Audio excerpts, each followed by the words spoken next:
Okay. We're broadcasting. The channel is live. Hello, everyone, and welcome to Adventure on So Many Levels. We're going to play some Dungeons and Dragons. What? What? I am Christiana Ellis, and I am once again the Dungeon Master for tonight's session. We are down one of our regular players, so instead of continuing or concluding our Blades in the Dark arc, which we still plan to do, instead we're dipping our toes back into Dungeons and Dragons with a one-shot tonight. And so our players are Jenny Meltzer, Hello. Mark Kilfoyle, G'day. and Starla Hutchton. Oh my gosh, hi! Gosh, new character voices. So, here's the setup. We're going to just jump right in. This story takes place in the city-state of Villanocta, a location that we have not yet visited in this campaign. Villanocta is surrounded on all sides by territory claimed by the Tashmian Empire. However, it has retained its independence all this time, and in many respects, strictly by virtue of being sovereign, it tends to allow a lot of things that are not allowed by the Tashmian Empire, almost just as a way to kind of distinguish itself. There's a lot of active trade, but also an underworld, let's say. But as the time has gone on there, it is still a place where people live and work. It's a modern city, and lots of people live there. But sometimes those people need the help of adventurers, turns out. And just so happens that you three are a group of adventurers. And I would like each of you to briefly introduce your character, and then I want the three of you to tell me what your group name is.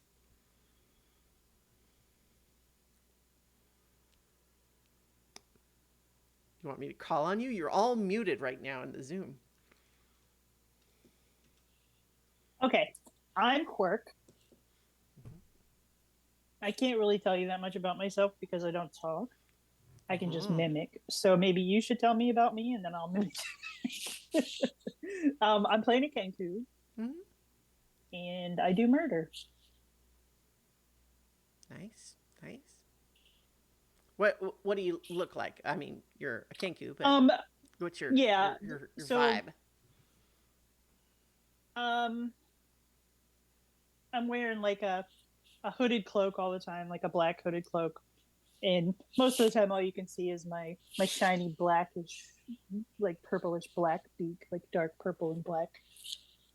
My feathers are sort of like an oil spill, like that pretty black color.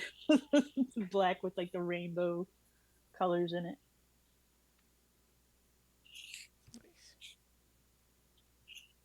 And I love all the colors.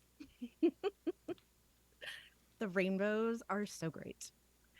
I'm playing Valen, and I'm an Eladrin. Springtime kind of theme going on, so everything's in bloom, and I love flowers. And let's see, skin's green, of course, because spring. So is my hair and my eyes. But like everything else is all of the other colors. Side note, think like the colorful assault of Encanto in a single person. Very nice. Did you say the name? Oh, did I? I don't know. I forgot. My name is Valen. There you go. If you did, I missed it, so I appreciate the repetition. And last but not least... My name is Vec. I'm the sensible one of the group. Generally the one who says all the things, because one doesn't speak and the other speaks too much.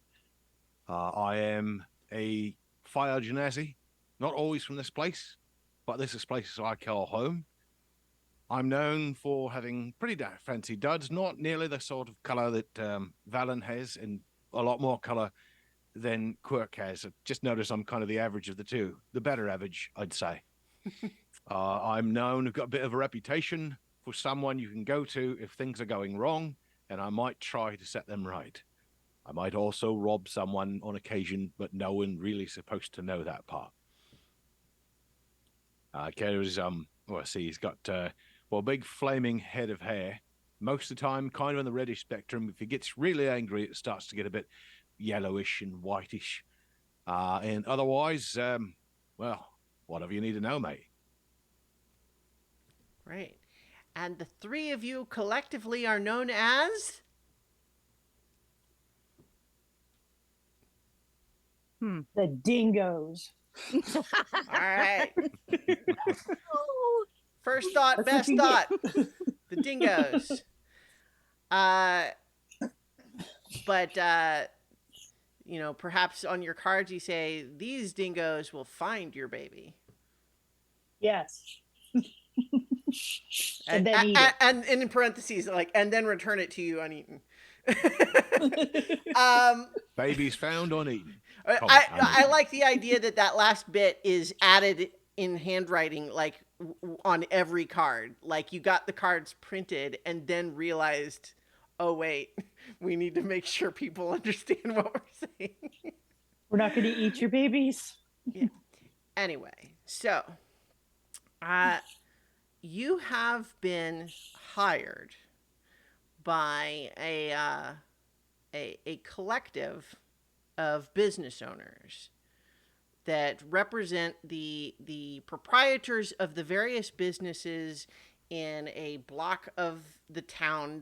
It's not in the it's not like slums. It's not, you know, it's operating functional businesses, but it's also it's on the cheaper end of town.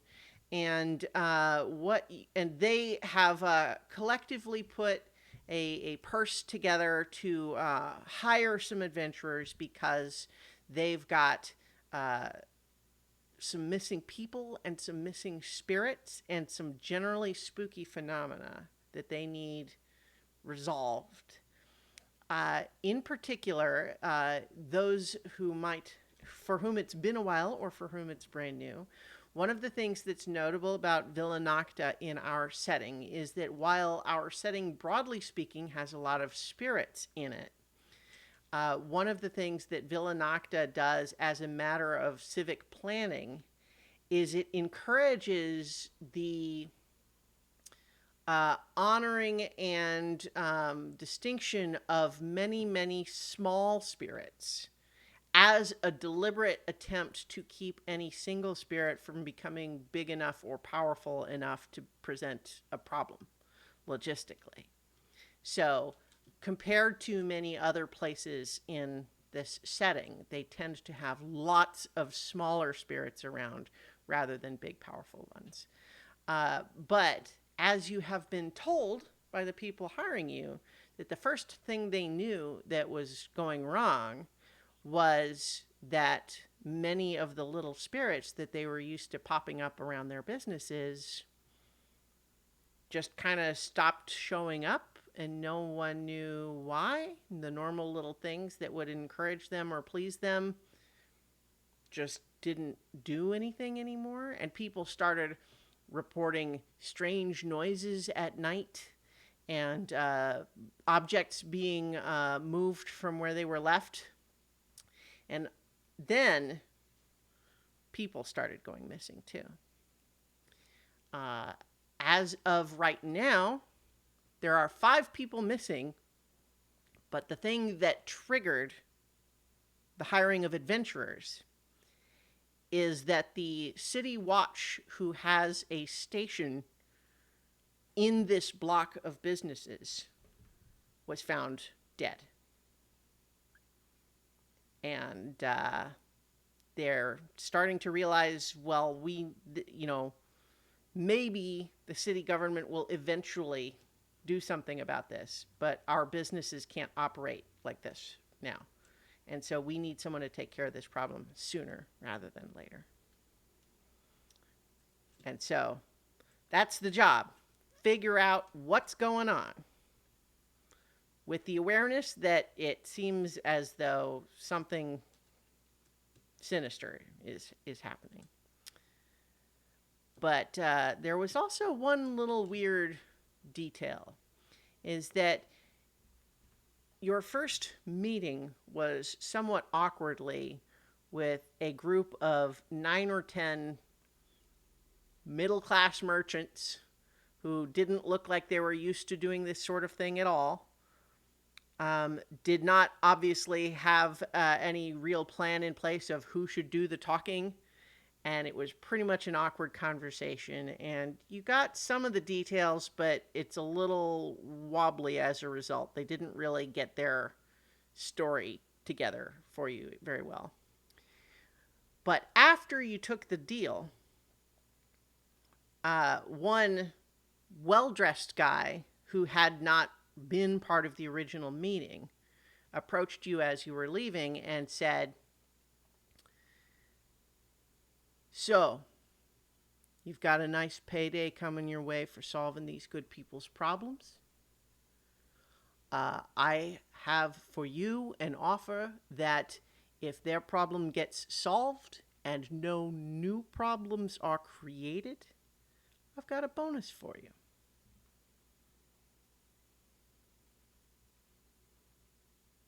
Like a bonus job or just like a bonus? Could be both if you're interested. I was thinking cash up front, but if you're interested in further business, I think that's something that could possibly be arranged. So long as it's nothing really shady or appropriately shady, maybe. I'm not sure. Well, I'm I from all can't over, think of sorry. anything shady that might be happening there, but I'm pretty sure that you won't find anything shady there. And once you complete your job without finding anything shady there, we can do business. Understood, mate. What's your name? Or should we call you? And You know how? what? I've got so many nicknames I can't keep them straight anymore. How about this? I know where to find you. All right. I Okay. think I can work under those circumstances. All right.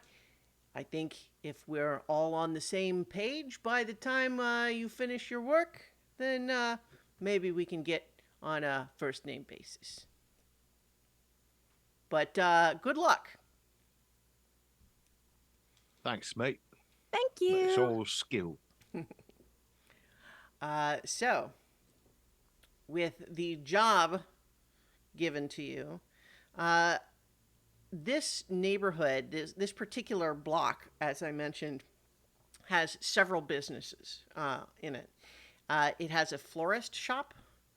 It has a small bookshop / library. There's a bakery, a stable. There's the little guard watch station that has been roped off as a crime scene and the body removed, but it hasn't been touched otherwise, is what you're told. There's a butcher shop. There's a weapon shop. There is a set of holding cells that were once used by the City Watch but have been decommissioned, meaning it's still physically there but they don't use it. And then there's a flop house, a really cheap inn, like a hostel sort of deal. And I have the locations of each of those in terms of the compass. So I have you here on a map. So you are currently obviously on the east side of it. You are closest to the entrance to the butcher shop. But I can tell you where along the outside any of those are, so you can start with any of those businesses that you like. And if you had questions that you would have asked them, I'll let you know. But like I said, they kind of gave you a little bit of a scattershot, introduction to the deal.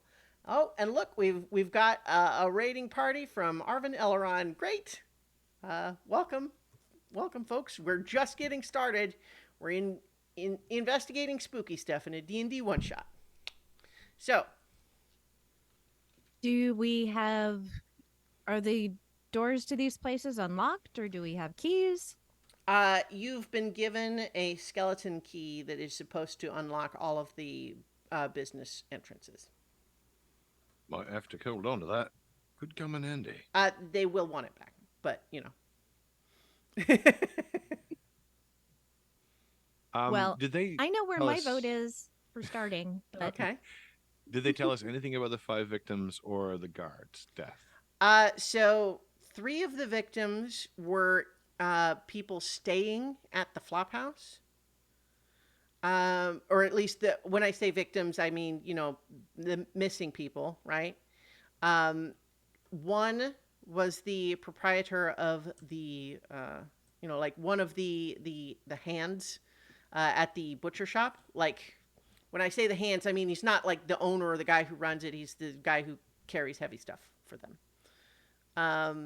And then one was the what was it? Yes, the proprietor of the florist shop, which is was a little old lady. And was there any details about the City Watch guy dying or nothing? What they so the people who brought you this job say they found him obviously dead. His face was pale and looked like he'd been received a terrible fright, but they didn't see any other physical injuries on him. And none of them are experts, and the City Watch has not told them anything more about it. But he was obviously dead. And they haven't replaced him. That's Right? Yeah. So finding him dead was yesterday, and so right now, supposedly, everyone has fled the building because it's it's one thing when people are going missing, but now someone's dead. So right now, everyone has left the building. It should be unoccupied. Time to make the donuts. yeah. Well, that's not entirely inappropriate for once. Valen, you had a preference? well, I mean, you know me, and I would really love to see the flower shop. Why did I not suspect that at all? So the flower shop is on the west side, so you would need to go all the way around the block from where you are right now. You should be able to move your tokens. Let me know if you can't. Obviously, if you accidentally move them into the fog of war, I will have to get it out for you. But otherwise, yes, you can head on over there. And I always have. So the dilemma here is that I've got. You know what? I need to make the fog of war slightly less opaque because I need to be able to see it well enough to clear open the right spots. But the dilemma is how much will it show on the stream? I don't want to spoil stuff for people. Where did I just... All of you at home, close your eyes. There we go.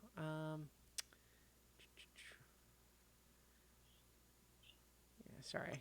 I wanted it dark so that it wouldn't be too obvious, but I need to be able to see where the borders are. Okay.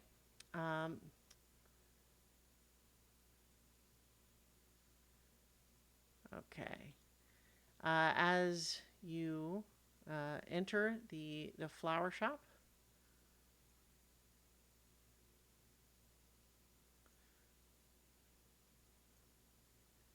and so you enter, and as you can see, there's a lot of active plants being grown here. They don't actually do a lot of cut flowers here, but they sell plants. Although right now you can see that already some of them are starting to dry out a little bit because the little old lady who ran the shop was one of the first to go missing. Is there a watering can or anything just like hanging around? Oh, Or do you sure. have to go like, yeah.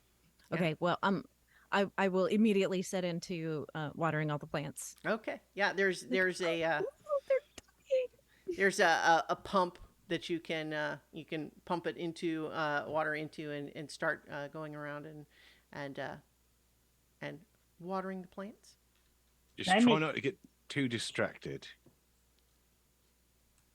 while What? Valen is watering plants. Can I start making an investigation, looking for Sure. clues that they don't water away before they're gone? Yeah, yeah, yeah. Okay, Um, go ahead and make an investigation roll.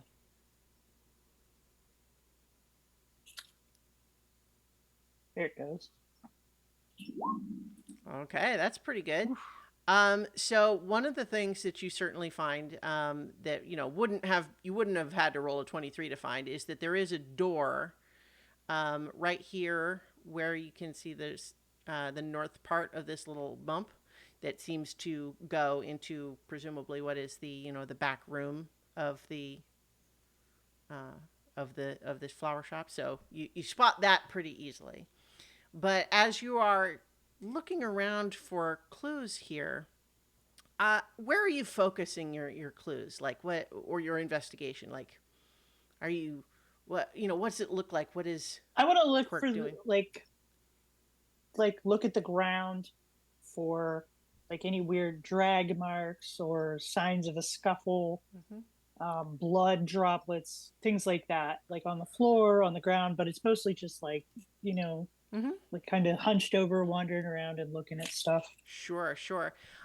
You don't find any particular, like, there's no sign of a struggle that you can see out here. I think you do get a sense that what sort of footprints you find in here in various places where there's a little bit of dirt on the ground and that sort of thing is that there are a number of prints in here that look like people who kind of just went and came and tromped around, perhaps when they couldn't find her. But you see that pretty consistently she had very small feet and took very short little steps. You find evidence of that kind of all around, but you certainly see, um, you know, the most recent of those that you find seem to be going into that back room.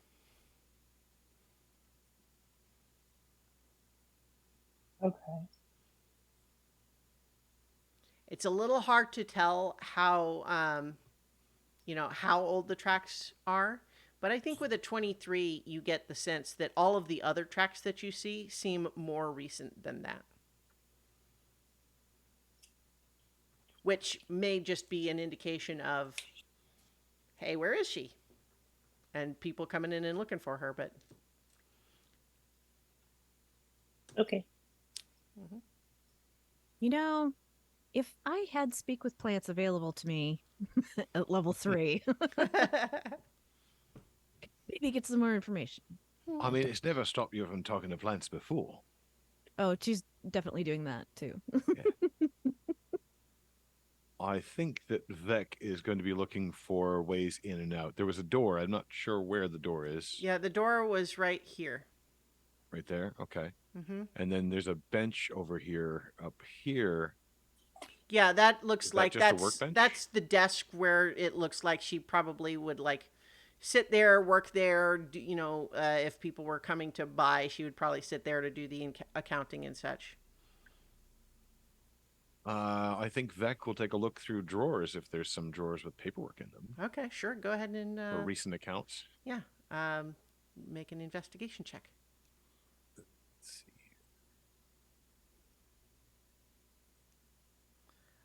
So that looks like a critical fail, if I'm not mistaken. There's a 17 and then there's a second roll. I'm not sure why there's a second roll. Oh, okay, I see. Yeah, that's weird. Do you roll with advantage for some reason? Not for investigation, no. Yeah, it looks like. It Yeah. might be an interaction between Beyond D&D. Well, it clearly beyond, is, but I don't 20. know why. But in any case, I guess you do have that 17 that showed up. Okay, so I think with a 17, what you certainly find what looks like a ledger Um, and flipping through it quickly, um, you do notice that, you're not an expert in what it takes to run a florist shop, right? Um, but you're not sure that she's spending an appropriate amount of money on what she is calling topsoil. Like there's regular entries for what is listed as topsoil, and the price seems higher than you'd guess. Now, either this is like extra fancy soil or something else is happening there. Like, Oi, and Valen, how much does it cost for a bucket of dirt? Well, dirt can be free. Dirt's everywhere. How about good dirt? It's not free. especially not in the city. well, I don't normally buy dirt, so I don't know. What would you get for really good dirt? Like, what makes a dirt better than another? Anything? Mineral compositions. If you need something that's got more clay in it, or et cetera, et cetera. It depends. Like you All could I need needed some to know really is whether special. you knew dirt, and I know you know dirt. Do you see any of that dirt around? I will look for dirt. I mean, Roll for dirt. what you see out here is, a lot of potted plants that certainly have, soil in them, right? But you don't see any like bags of dirt. However, as you have all noticed, there is a door to an apparent Mhm. back room. I I'm am at going that door. Okay. I was already going there because I investigated. That's all. So I will try the door to see if it's open. It does have a lock on it, but it does Okay. not appear to be locked, meaning it could be locked, not currently locked. Okay. So you go ahead and open it, and it's it's a back room that's got a little bit of more workshop and a little bit of storage stuff, some extra pots and so on in there. But it's also, I mean, it's a perfectly ordinary back room, but what you still don't see are big bags of dirt. That's weird. I'm thinking her dirt might have been a bit more refined, as in little rocks with shiny bits. But that's neither here and there. I don't know if she was taken because she was double dealing or not. Something to keep in mind. Is there another door in here at all? You can Just a little room? make make an investigation check or a perception check, I guess would. Investigation is it like so? Here's the answer. You don't see one. If you would like to check to see if there is a hidden door, you may do so with an investigation roll. That I will do. All right. Ooh, I got a 19. So, with a 19, you don't find any sort of a hidden door. However, as you're sort of poking and prodding on the walls, you're also just thinking about how big this block of businesses is. And this florist shop does not go very deep into it. So unless the businesses on the other side go much further into the building, there's got to be more space on the other side of the wall here. But you don't find any opening to it. You just get a sense that like feels like it should go further in.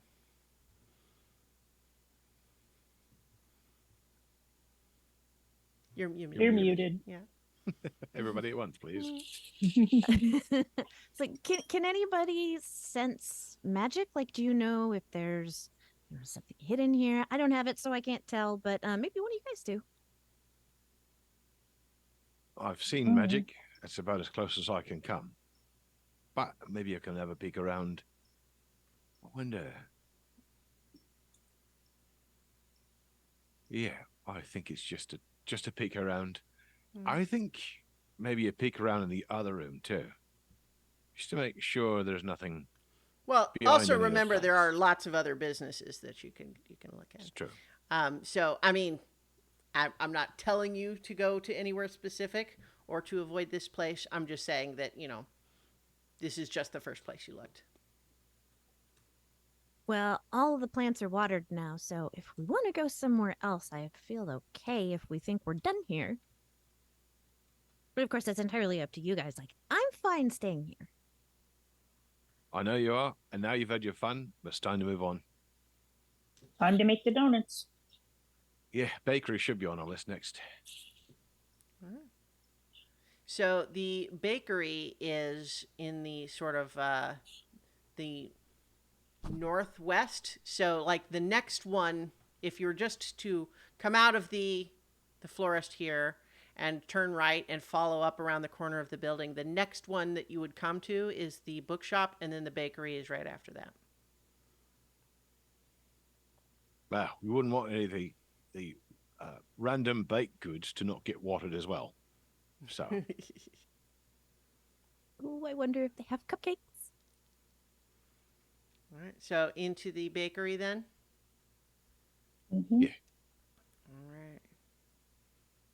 Quirk has a hunch, and I follow Quirk's hunches, or as lunch, either way. Okay. So the door is this angled bit right there. So you can see that there's sort of displays of several different kinds of bread and pastries. Some of it looks like it's still probably pretty good, but the stuff that goes stale more quickly is getting there. The oven, as you can see right there, is like someone clearly sort of like closed the damper on it before they left. Like they didn't leave it like roaring, but it's still got some residual heat on it that you can feel like just standing near it. You can feel like there's still some warmth in there. But like that's what you get from your initial Is investigation here. that blood?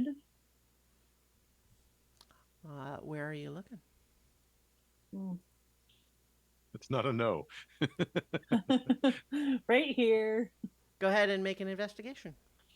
Okay.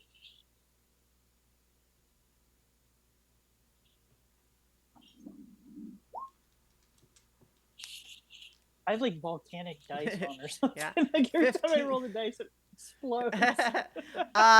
So with a 15, it is strawberry jam. I better make sure just in case. So I'm sorry, what was your name? Valen. Varen. Valen. Valen. Valen. What? Valen, yes. One of those. Who? So yeah, so Boba Fett. Valen what? Uses your finger to draw up some of the dried crusty jam that's on the bottom of the oven instead of one of the strawberry jam pastries sitting on the counter over there. Well, I mean, they could still sell those. And I don't want to sell them, so. Fair enough. I'm going to interrogate one myself. I'm Just in already case. eating one. Nice. Like, it's been sitting out for a day or so, but like it's still good. I've had worse. Mhm. Probably I've had will again. worse. No sign of a struggle. No sign of anything stolen. No, it's like the door was, the entrance door was locked, but the key that you had, let you in.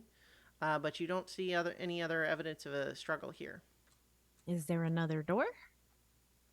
You do not see one. Hmm.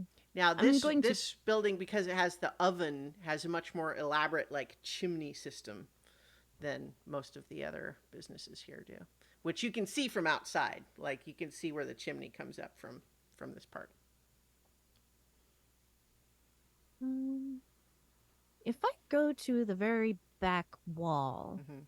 and like just want to kind of like do some little like knocks Mm-hmm. to see if it sounds hollow or anything Sure. like that? Well, the as you can kind of see on the map here, I'm trying to make sure I'm revealing the appropriate bits. The walls in here are stone. They were wood in the other room, in the plant shop, but they're stone here. So that you don't really get anything from like tapping on them. Any loose floorboards? I suppose I would have to do a roll for that. I think with the that 15 investigation, I think that you don't really find anything obvious like that. There's no storeroom here. You All of see, those stores are just sit out. yeah, it would seem that way. It's also true. You would guess that for a baker, they probably do get like they try to get fresh ingredients as much as possible. Can I And then find another make 'em. ledger? Yeah, you can look. I think there's just like they have the sort of the cash box area here, and I think you all have a brief flashback of this group of business people when the subject comes up of giving you the skeleton key and having you just investigate. There's a give us just a moment and a angry huddled whisper amongst themselves of worry that you might all just try to steal other money. But there, you do see the cash box Is the cash box there? there. It is the cash box is there. And the ledger? Oh yes, and there is a ledger. Yeah. Is the cash I'm box looking. locked? Go ahead. I mean, it is. You do have that skeleton key for the door outside. I have thieves' tools You know, for the cash box. you want to try to open that cash box? Yeah. We'll bonk her on the head. Her, him, them. What are you? I'm a Bird? bird. What do you roll for thieves' tools? It's Thieves' usually like you can if it Is has a link there? for these tools, then you can do that. But otherwise, you can do like just anything that's dexterity plus proficiency. Well, it would be the equivalent roll, assuming you have proficiency in thieves' tools. I think rogues Yeah, do I by do. default, right? I picked them Mm-hmm. in my stuff that I picked. Sure. I can't believe there's not a clicker for that. Well, I I think mean, if you click on it and then click beyond 20, no, it just lists that. That's No, kind it of lists strange. the tools. Yeah. Yeah. but yeah. So anything that's So- dexterity plus proficiency is fine. Like sleight of hand sometimes gets used that way. Okay. Yeah, I'll do that. 20. All right, nice. Yeah, it's trivial for you. This is easy peasy. You could have done it with a paperclip. You open it up and there's money in there. It's not a lot. It's maybe 25 gold. Doesn't look like they were terribly rich, so might Yeah, leave that look at this behind. place. They don't have much. No, but somebody did something to them, which means they had something, even if it's just themselves. So I assume Vec that you're looking at the ledger again. Yep. Go ahead and make an Any invest. expensive flowers? I was just gonna say, do a roll for me. All right, what do you want? Investigation. Yeah. Okay, let's see how many times it rolls this time. Okay. It I did rolled seem twice to, again. Yeah, that is weird. It's a race to see which Um, one's first, I guess. Yeah, Oh, well. but in any case, that first one is an 18. So I think once again, you find not only a suspiciously high at regular intervals order for sugar, and perhaps oddly for a baker, they have sugar in quotes every time. And it's at the same frequency that the florist pays for topsoil. Does it occur at a particular time of the month, or like the first of the month, the last of the month, It's pretty much every 2 weeks? it's like every 2 weeks. Not sure what exactly they put in their pastries, but I suspect there's more going on here. Yeah, and to be I clear, wonder. the amount of money is not like ruinously expensive. It's just a lot for sugar. Are there separate entries for sugar without the quotes too? Uh, Because they would buy sugar. yeah.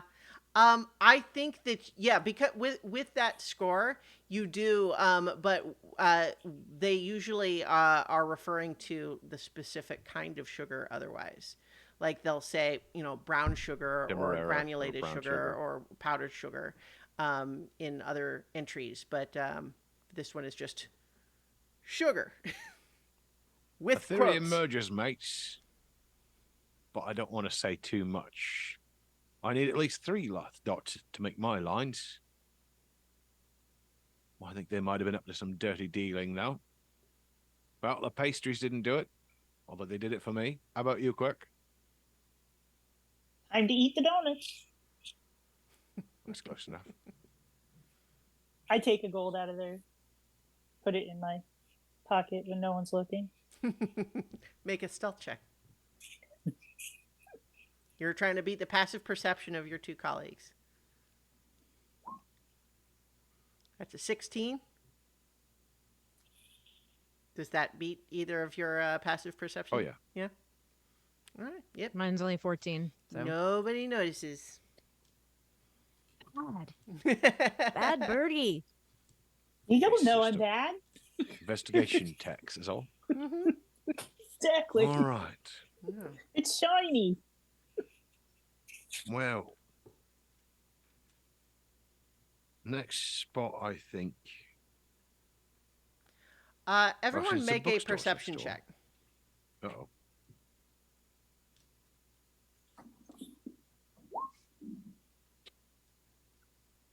Every All time. right. Okay, Nice so that's floating a dice. 22 for Quirk. Quirk, just as you are slipping the cash box back into its spot and double checking with the double take to make sure that your colleagues didn't notice, you realize someone else noticed. There's a face sticking out of the back wall. And then as you make contact with this slightly spectral face, it withdraws back into the wall. But it was definitely looking right at you. I will leap over the counter and rush towards the back wall to see if I can run through it. Okay. You make a strength check. Oh God. Where is that? What the heck? Oh, strength. Duh. Mm-hmm. I was looking at something else. Okay. 16, that's not bad. You managed to avoid bruising your beak on the fully solid stone wall that resists your attempt to run through it. But you are able to avoid injury and you don't fall or anything. But it did look to your companions like you just ran face first into the wall. Because you Wait, did. doors over literally. there. Are you okay? Was it something in the pastry? How many fingers am I I'm gonna holding up? I'm gonna lift my hand up and just pat the wall to make sure that it's really solid, like where I saw the face. I mean, just keep doing it and hope that they get my point. feels like a stone wall. Think there's a door there? Take a closer look Donuts. at wherever this is. I don't know because you're on a corner. Yeah. I think it was right here. Whoops, sorry, let me the right tool was right here. Yeah. Okay. I didn't move because I didn't Mm-hmm. know where I saw it, but yeah. Yeah. Let's take a closer look, team. Maybe that beak's onto something. Or maybe I'm gonna it was peck the at jam. the wall. Okay. It hurts because it's a stone I'm wall. gonna take a Mhm. kind of tap the wall and see, listen for echoes and anything like Mhm. that. See if there's any loose bits. Mm. I don't think there's a door there, mate. Mm-mm. Seems pretty solid. I'm gonna pull Oh. my hood up over my head and then take my cloak and whoosh, so I disappear. Like I'm disappearing, like I'm trying to hide. Oh, okay. You want to roll a stealth check? Do you make the sound effect too? Yeah. Swoosh. So, just to be clear, is this a magical effect, or you're just hiding behind your cloak? I'm just hiding behind my Sure. cloak Okay. to try to show them that something disappeared. I see. Yeah. Hmm.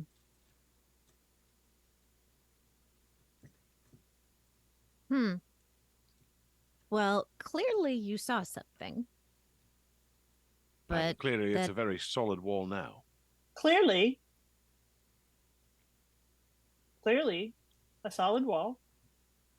No door with it, which means something that maybe you can move through walls. Spirits, maybe. Doesn't help us much because we are not spirits. But well, I we'll hope be on the not. other side of that. What's the building next to this one? So, you passed by the library/bookshop on your way here from the florist shop. The next one over is the stable. Let's try the bookshop and see if they've got a hidden stack somewhere. That's over this way, Yep. is it? Yeah. All right. But keep your eyes peeled. If you see anything, say something. Say something. That'll work. If you see something, say something. Let's see.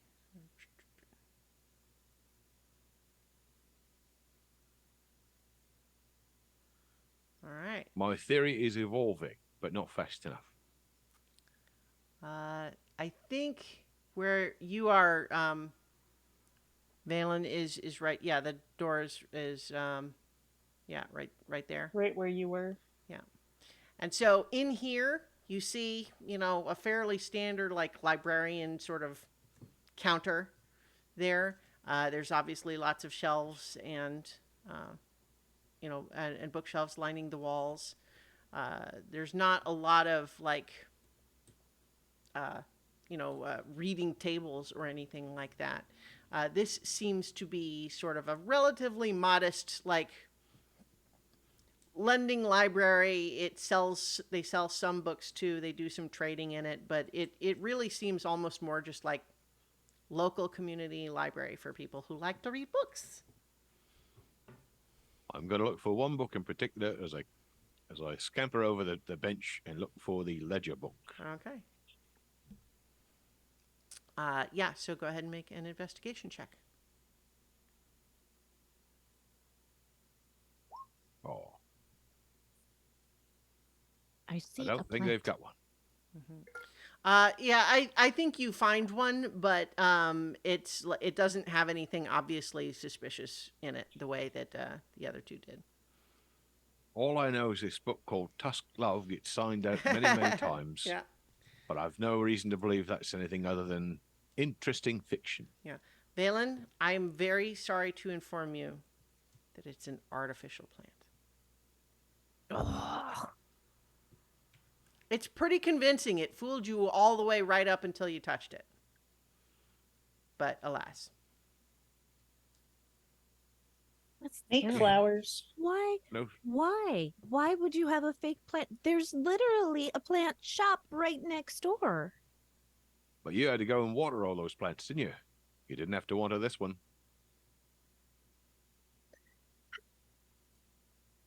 Besides, keeping water around when you've got all these books might be bad for them.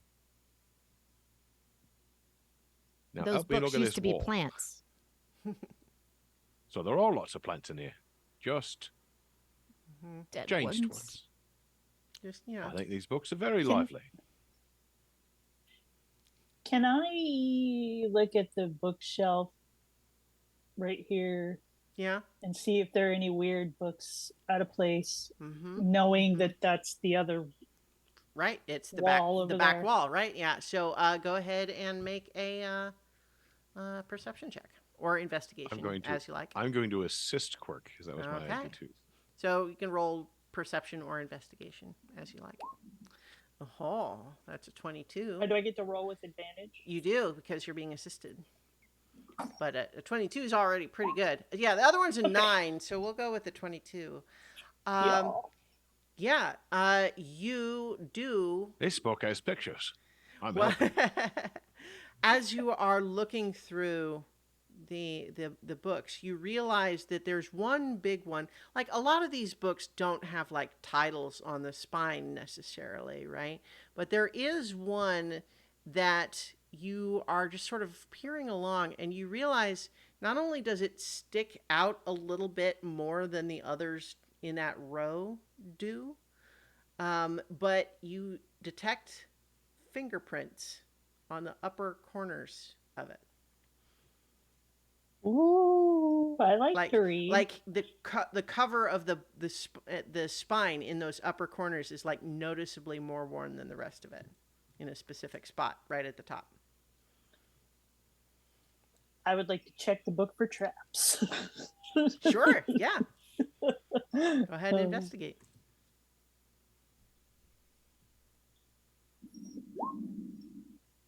Uh, 15.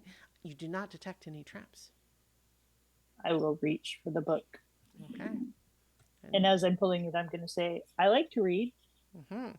And as you go to pull it, you realize it is definitely on a hinge. And as you go pull it back, and you realize that the bookshelf is on a rail and it can slide to the north. That you've just sort of unlocked step out it. of the way. So it doesn't actually move here on the map, but there is, in fact, a door behind it.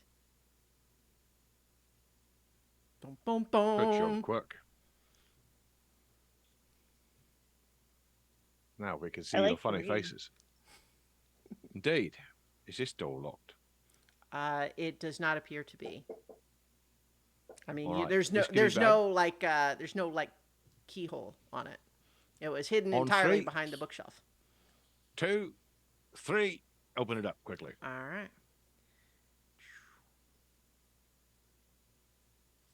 All right, and looks like a little storage room with some Look crates around and for barrels signs. and stuff like that. Signs of sugar and soil. All right. Are there any boxes marked sugar or soil?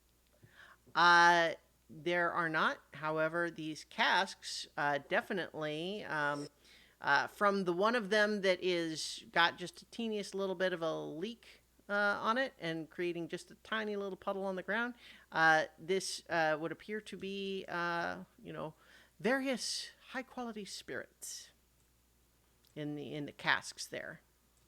The crates are not labeled at all. Is there any kind of prohibition about alcohol in Villanocta or anything like that? It is certainly not illegal or anything like that, but there is certainly, a trade in the vices, so to speak, right? Are there any marks on these barrels, like indicating where they might be from?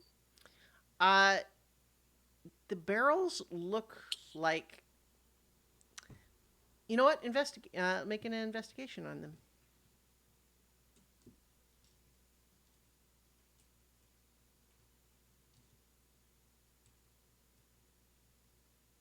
Nice. Oh, okay. With a critical success, here's what the deal is. They obviously have a logo on them for one of the finer distilleries in Villanocta. But I'll leave it to you to explain how you notice it's not quite right. Someone has done a pretty good job at forging that logo. Okay, so you know how that one distillery that's over, it's up by the main palace. There, it's the really fancy one, and it's got like the barley leaves there, or the grain that's coming out, and there's a certain number of grains on each of those little sprigs of barley. There's 8 on each, four, and 4. Now, if you look at the seal here, this one, there's 5 on that one, just on that one side, so it's just slightly off. So I think maybe this isn't the real deal. You know, Valen, I never cease to be amazed by the fact that you relate everything back to plants, and somehow it still works. A good Plants catch. are important. So we got some fake booze, or faked booze, fake labels, in a back room of a bookstore.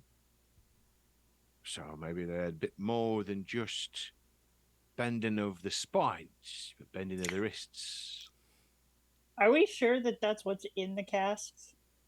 So one One of way to them is find out. leaking a little bit, and it Okay. does smell like liquor, but it's Okay.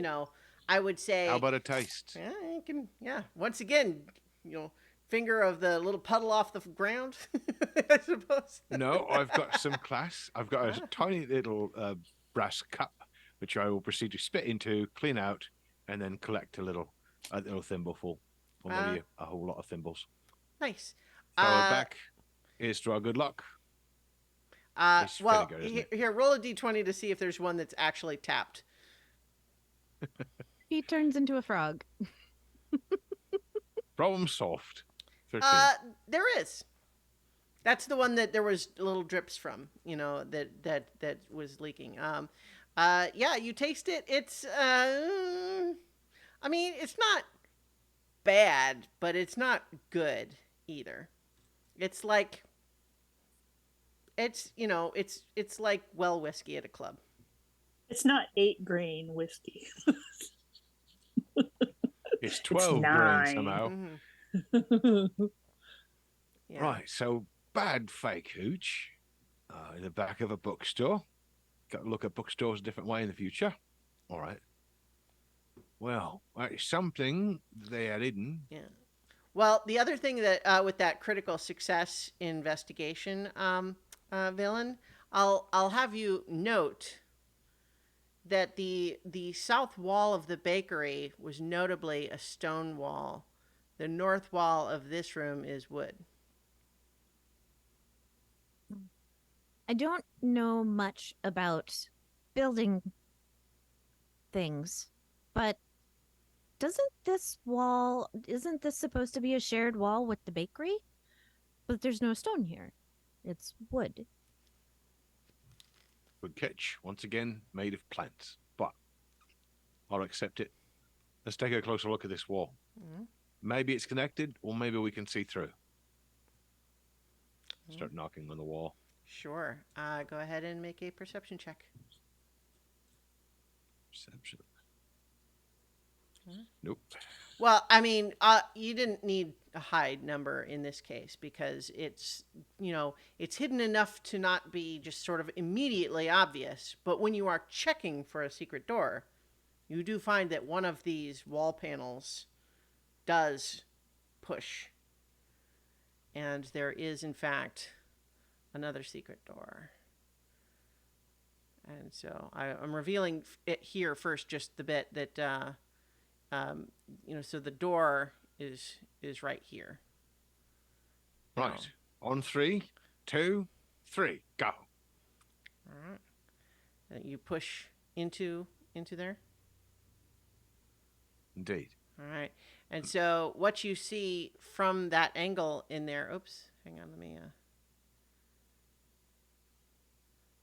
you see further into there, but one of the things that you also see, in addition to a storage room with blood on the floor, is a ghostly spectral figure that is floating in the air, kind of forlornly, looking at you, and as it sees you enter the door, gets sort of like a fearful, angry expression on its face, and then drifts like quickly, like up this way.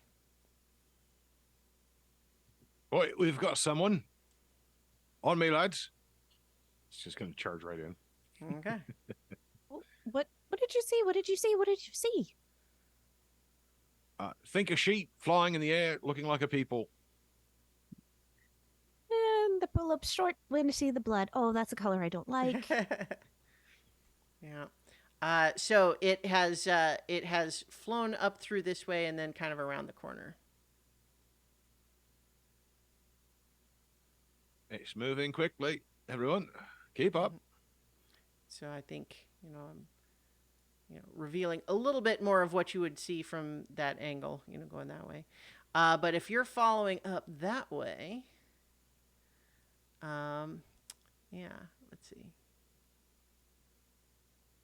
Hang on. Let me, I'm checking my reference because I want what you would, yeah, okay. So As you get up here, you see that there is the inside of what's obviously another secret door right here that would go north. But what you watch is that there's another one to the east here, and this figure floats right through it going that way. And so technically I've revealed this little hallway, but there's actually a door right there that is clearly like it's the inside, the unhidden side of a hidden door. Right. And there's one on both the east and north walls at this point, but Correct, I saw it yeah. pass through the east Yeah, wall. you saw it go through the east one. Right. Door time. Is this one locked? You can easily just it doesn't seem to be. You could just pull it open. Did I just close my reference? I think I did. There we go. And if you can, leave the door open. That's good. Just have my my quick reference here. Okay, so yes, what you immediately see is you see this spectral figure, looking at you there. It sees that you followed. There is another secret door to your south now, right there. And yeah, and then the rest is you just see the hallway, and then it curves around to the south at the far end. But at this point, the spectral figure sees you're following, snarls, and we're rolling initiative. All right, let's see. This is I really don't know what this double rolling is about. Lava dice. Because you need some lava dice.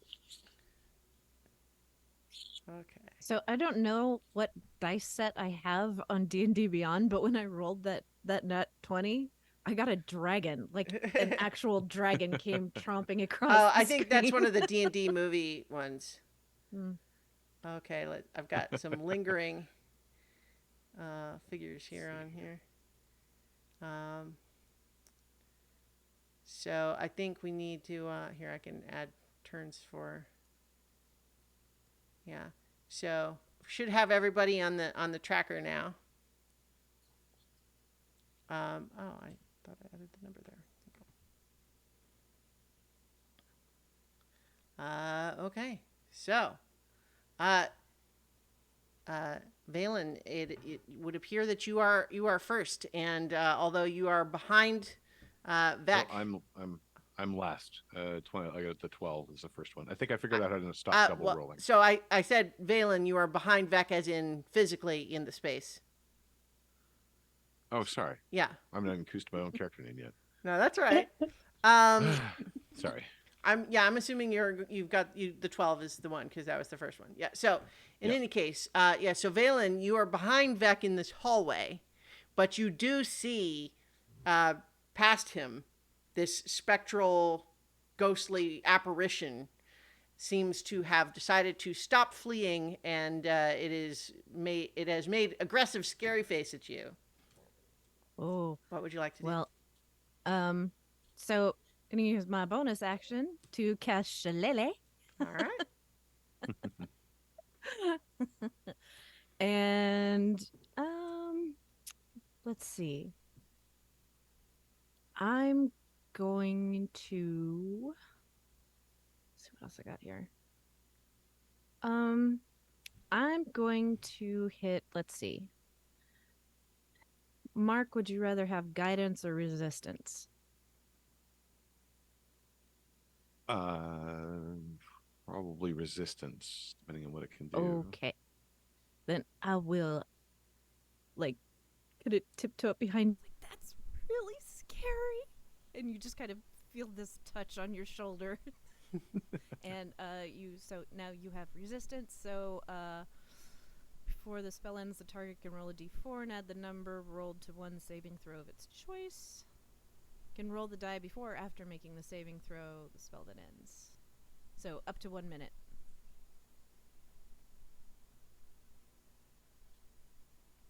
Yes. Okay. All right. That's it. So do you stay right there by him, or do you back up one like that? We're back into you have to actually put your token in the right spot on the map. There you go. Okay. So that would make Quirk's turn next. I'm gonna move up here to see what's going on. Mm-hmm. So I And think I'm just gonna be all like, wall.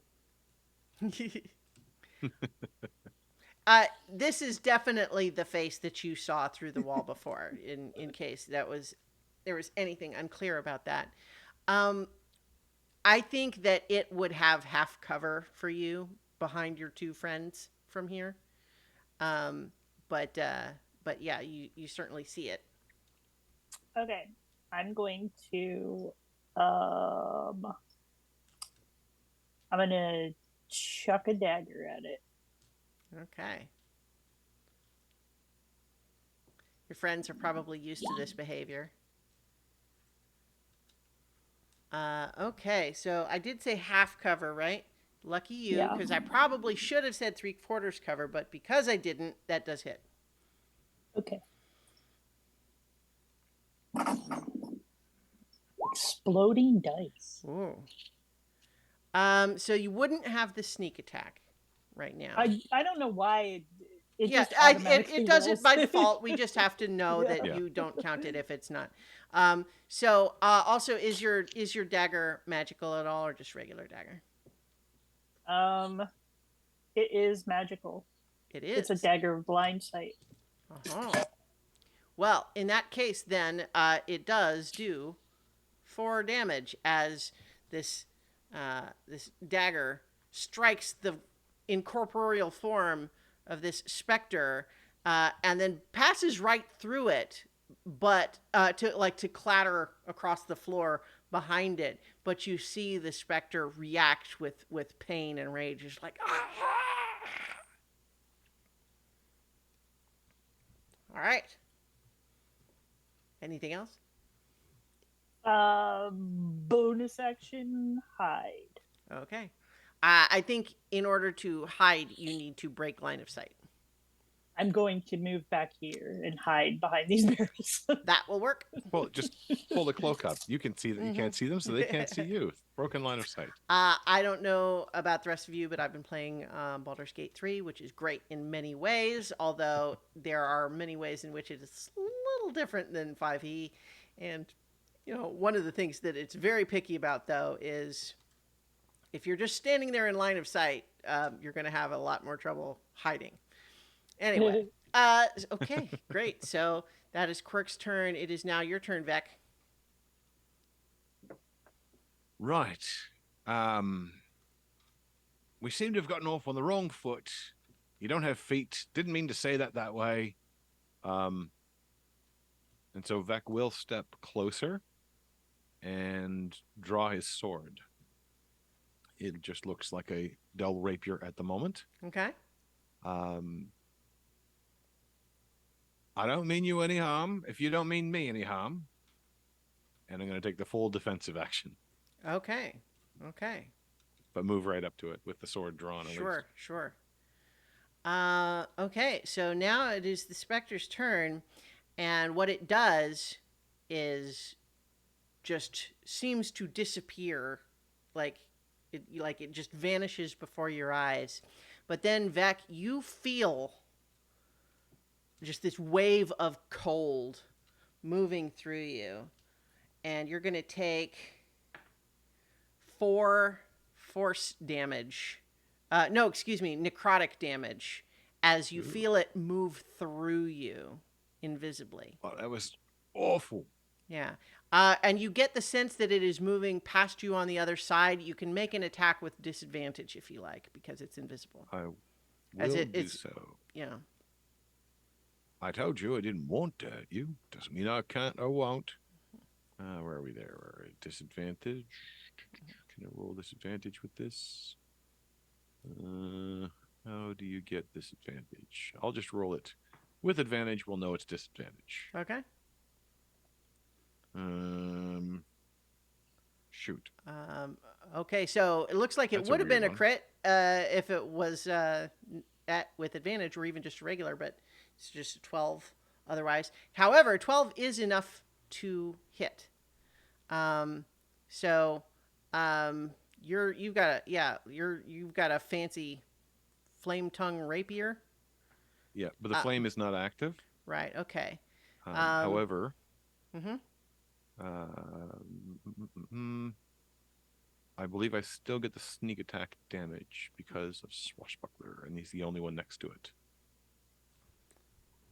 Enemies within 5 feet, the enemy is incapacitated. I did disadvantage. Never mind. Yeah, Okay. disadvantage. So, all right. So yeah, you manage to stab at it, and you hear it shriek invisibly, and it seems very unhappy with that, but it does continue to move as far as you can tell, and Valen, you are also going to take 2 necrotic damage as you feel the same thing. It moving past you.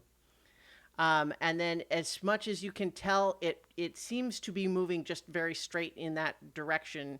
You have the vague sense that it moves past you through that wall, but you can't see it, and you don't get an opportunity attack because it's moving into the wall. So, you could try, and you would go clink against the wall. That is its turn. And I've moved the token, but obviously you wouldn't see it. It was invisible but you just sort of had the sense that it just flew right through the 2 of you. So, Valen, it's your turn. Kind of shivering. Oh, that's yucky. I think it went back into the. What's back here? Is that the bakery or is that the bookshop? That was the bakery. I think it went that way. I'm not sure, but if it's gone, maybe we should just be on guard in case it comes back and keep on looking. Well, we can't see it, so yes.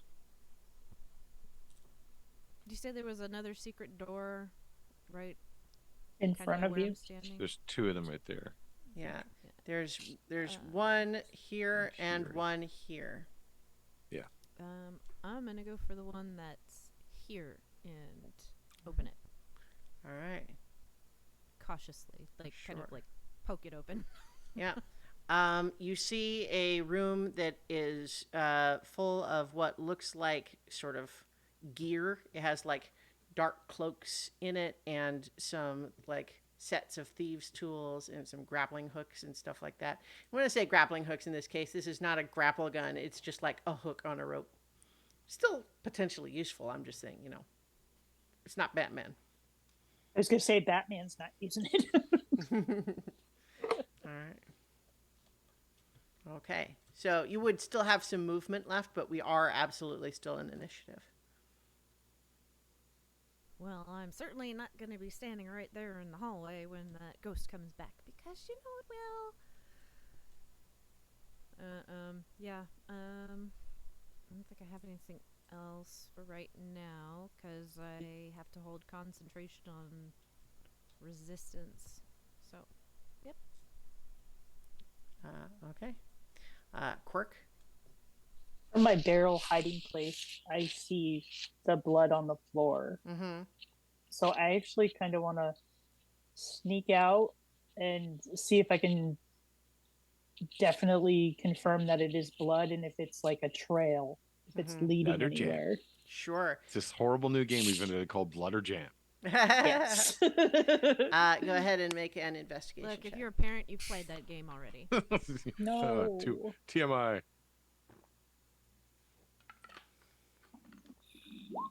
14. It's blood. You're pretty sure. It does look like there is, it looks like a trail, but it's not obvious which direction it's going. In one direction, you look, and there's actually a door to the south here. Mm-hmm. But in the other direction, it kind of just goes off down the hall there. And so you're not sure, which way it was moving.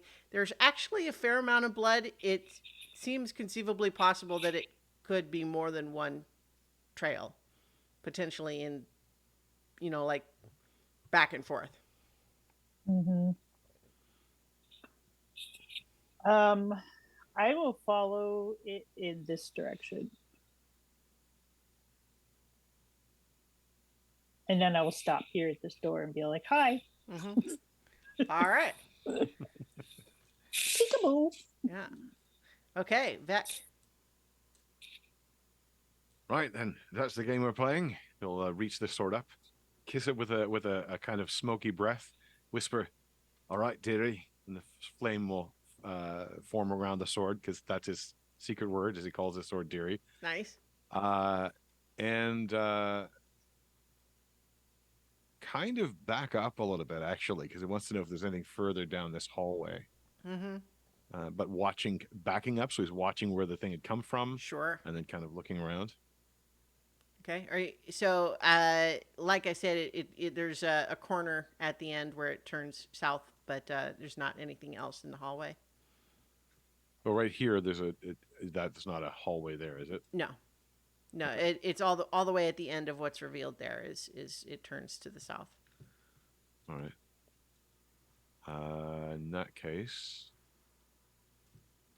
The differences between wall and door on this map can sometimes be subtle, but yeah, especially when I've got half of it obscured for fog of war. All right. So. I think in that case, then he'll just move forward to where the secret door is opened up. Okay. Keep your guard out. I don't think it's gone, and I don't think it's the only one. And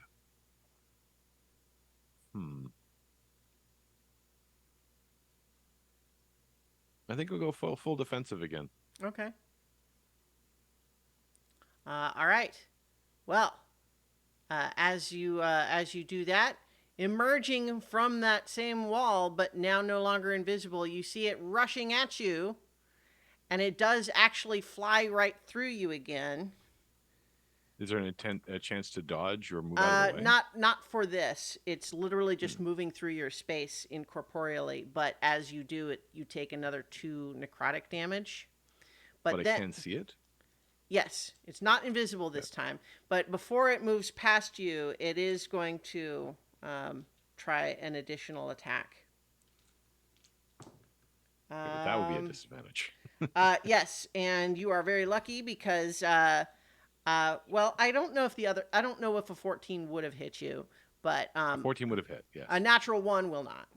And so I think as you sort of shiver as it moves past you again, but you see it trying to lash out at you from behind, you are able to evade its attack as it tries to reach out with its spectral claws at you, and then it tries to withdraw from. It turns invisible again and tries to withdraw through the wall, and I think again, because it's going right into the wall, there's not really.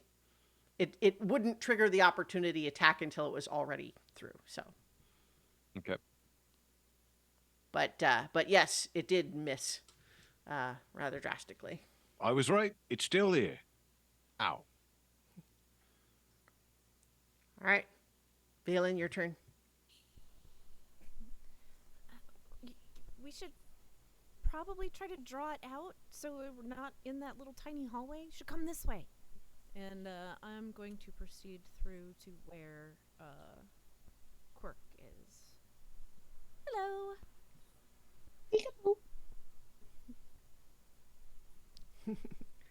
Okay. Anything else?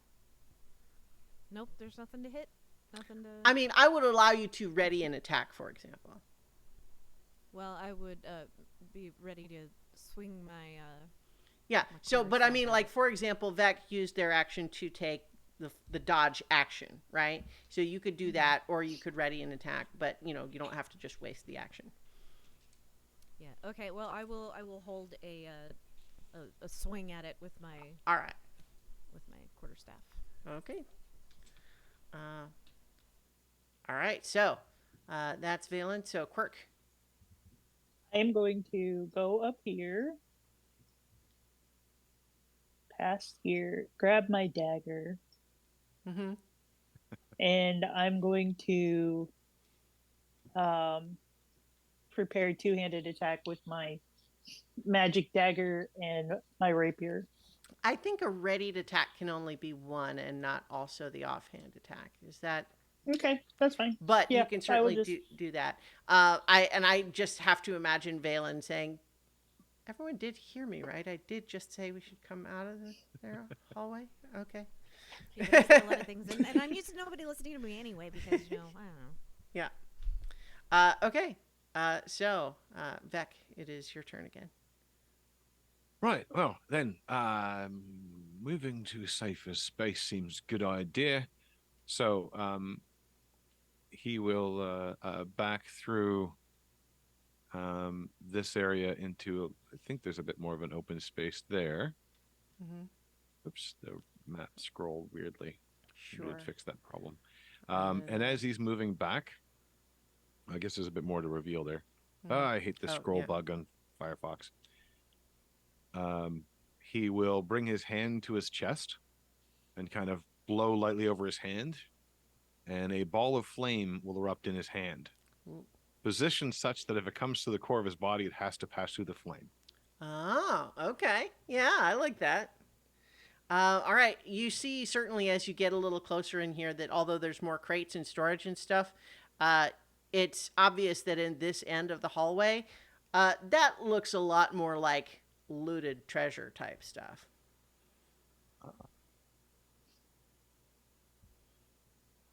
I wish I had the time, but I don't. All right. So, it is the Spectre's turn again. And I think if there hadn't been a specific discussion of this as a strategic tool already, I might have been more inclined to go easy on this. But I think, Quirk, it comes right through the wall at you, passes right through, and then goes into the opposite wall without triggering your held attack because it's just moving right through you. Okay. So that's going to be 4 necrotic damage. And then as it zooms through here, it is going to come up here, and it looks at first like it was going to try to rush through you, but it freezes at the flame, and instead is going to just try to do its lashing attack and not move through you. So did you cast the spell with your action, right? It wasn't a held That's attack. right. Okay. That's But right. it does stop it from moving through you, and it's going to try its attack roll again. That's only going to be a 10 to hit, which probably is not going to do it. That is a miss. Yeah. And then I think, although it's a little bit out of your range, Valen, like it's it's not within range for a quarterstaff attack. You don't have reach, right? Let me see. Quarterstaff, 5-foot reach. Yeah, so it's out of range. But so as it sees that, it's going to try to.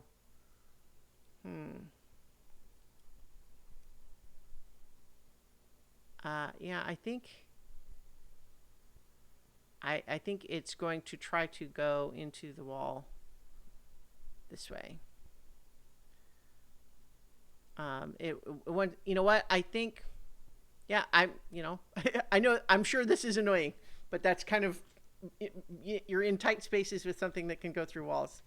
So that's the nature of this particular beast. So you see it disappear actually, and what is right there? Oh, you know what? I just realized that I had not revealed what I should, because this is not a wall here. It's actually a hole in the floor to like a basement. So it doesn't pass through a wall there. Correct. And Which so means I can do a reaction. you can, yes. Ooh, and it's not invisible. It did turn invisible as it started to move past, but Oh. you can still make your attack with disadvantage.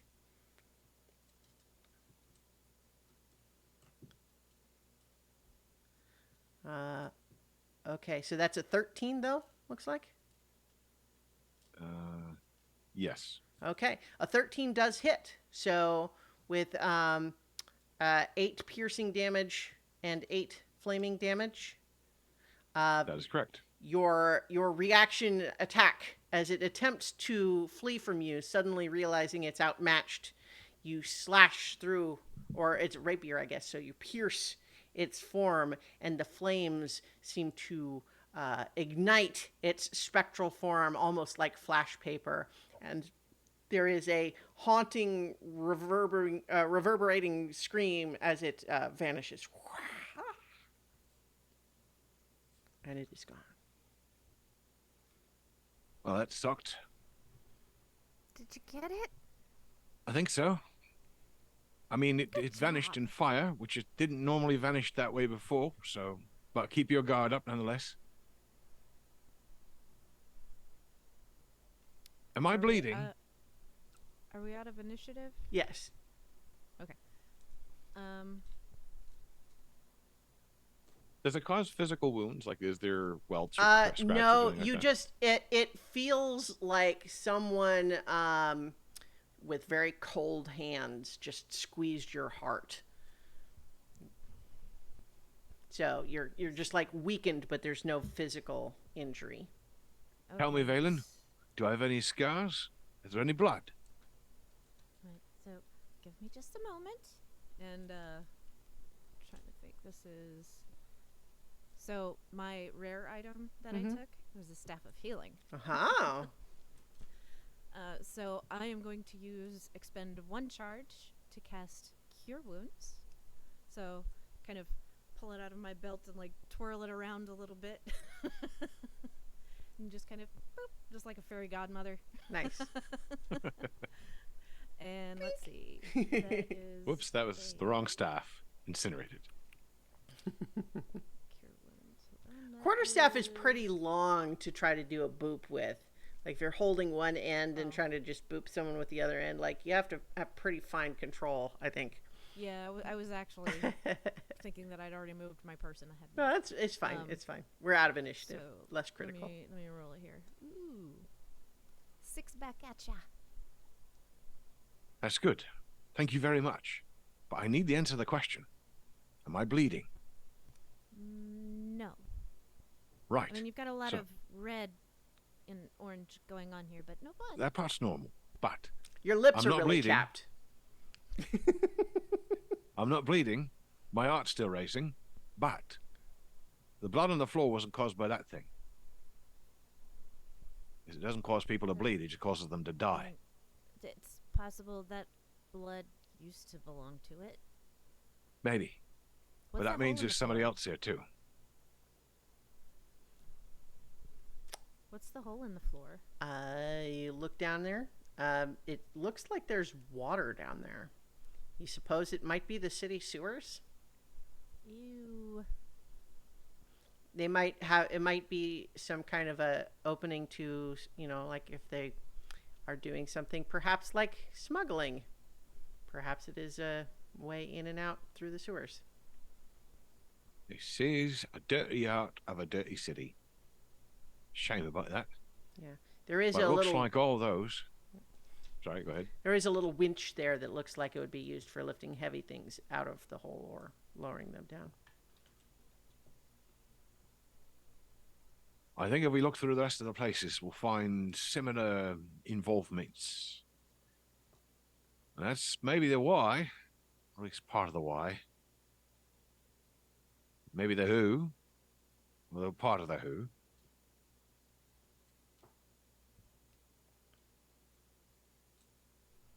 You're muted. How deep is the drop? Like maybe 15 feet down. I would like to jump down there. Okay. Go ahead and make an acrobatics check. Okay. Go figure that Quirk just barges in. A natural one. You land on the little wooden platform and you realize that it's just floating in the water, and you landed on an unsteady spot and it dumps you right into the sewer water. I don't think they meant to do that. Sploosh. It's okay, How's this I won't winch tell work? anybody. Do I see any bodies down here? It's dark. Do you have dark vision? I think Kinkus do. No, but I do have blind sense. Oh. I can check. I'm not sure Um, if I have dark vision or not. Yeah. You don't get. Don't seem to be any I have bodies. that spell. Uh-huh. I have blind sight. Yeah. Well, so you do not, with your blind sight, get the sense of any dead bodies in your vicinity. What Okay. you have just what a wonderful smell you've discovered. So, That'll take a while to get out the feathers. I don't know that I want to go down there, but I would have to touch you if you want to see something. Let's Or see you if we could can bring get a this light winch down working. there. That's true. Do I have any Alas, I have no torches? lights. Let me see. It has been relatively dark. I would say dim light in the hallways you've been in back here. I have a candle and a tinder box. So I will light a candle. All right. Anything roll a interesting? dexterity saving throw for methane. Okay. I will. Yeah. Where is it? There it is.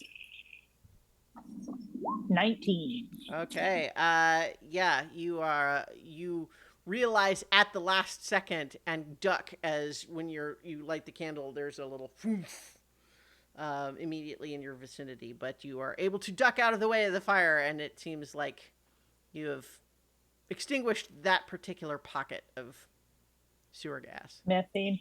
Yeah, I without will put damage. In the- Jerry away. In the explosion, did I see anything interesting? Like, I with that think you burst were of light? so how about this?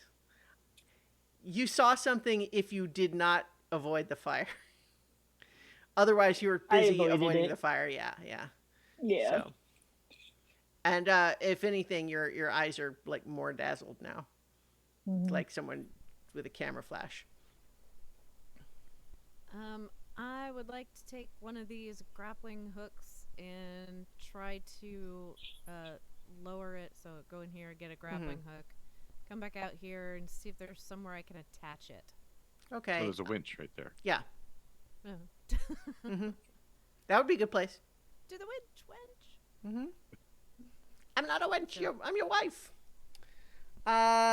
Anyway, yeah, I mean, I think if the idea is to just give Quirk something to climb up, I think that's trivial.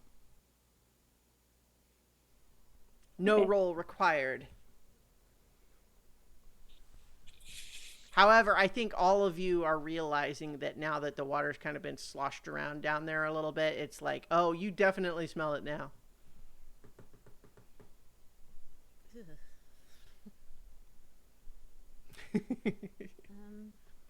Okay.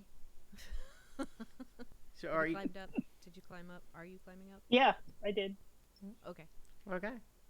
So what? So we know where that goes. That's certainly an aroma. Might want to see what they've stored in here.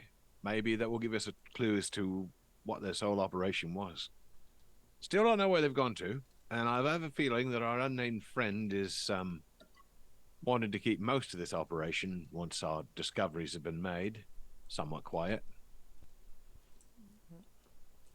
So this looks like maybe a torn piece of paper or something. on the floor What you're here. seeing over there is basically looks like there's been crates that have been opened and emptied, and there's just like loose packing material in them. There is a chest that looks, that's closed. There's also some sacks that seem to be full of wallets. Bags full of wallets? Yeah. Wow.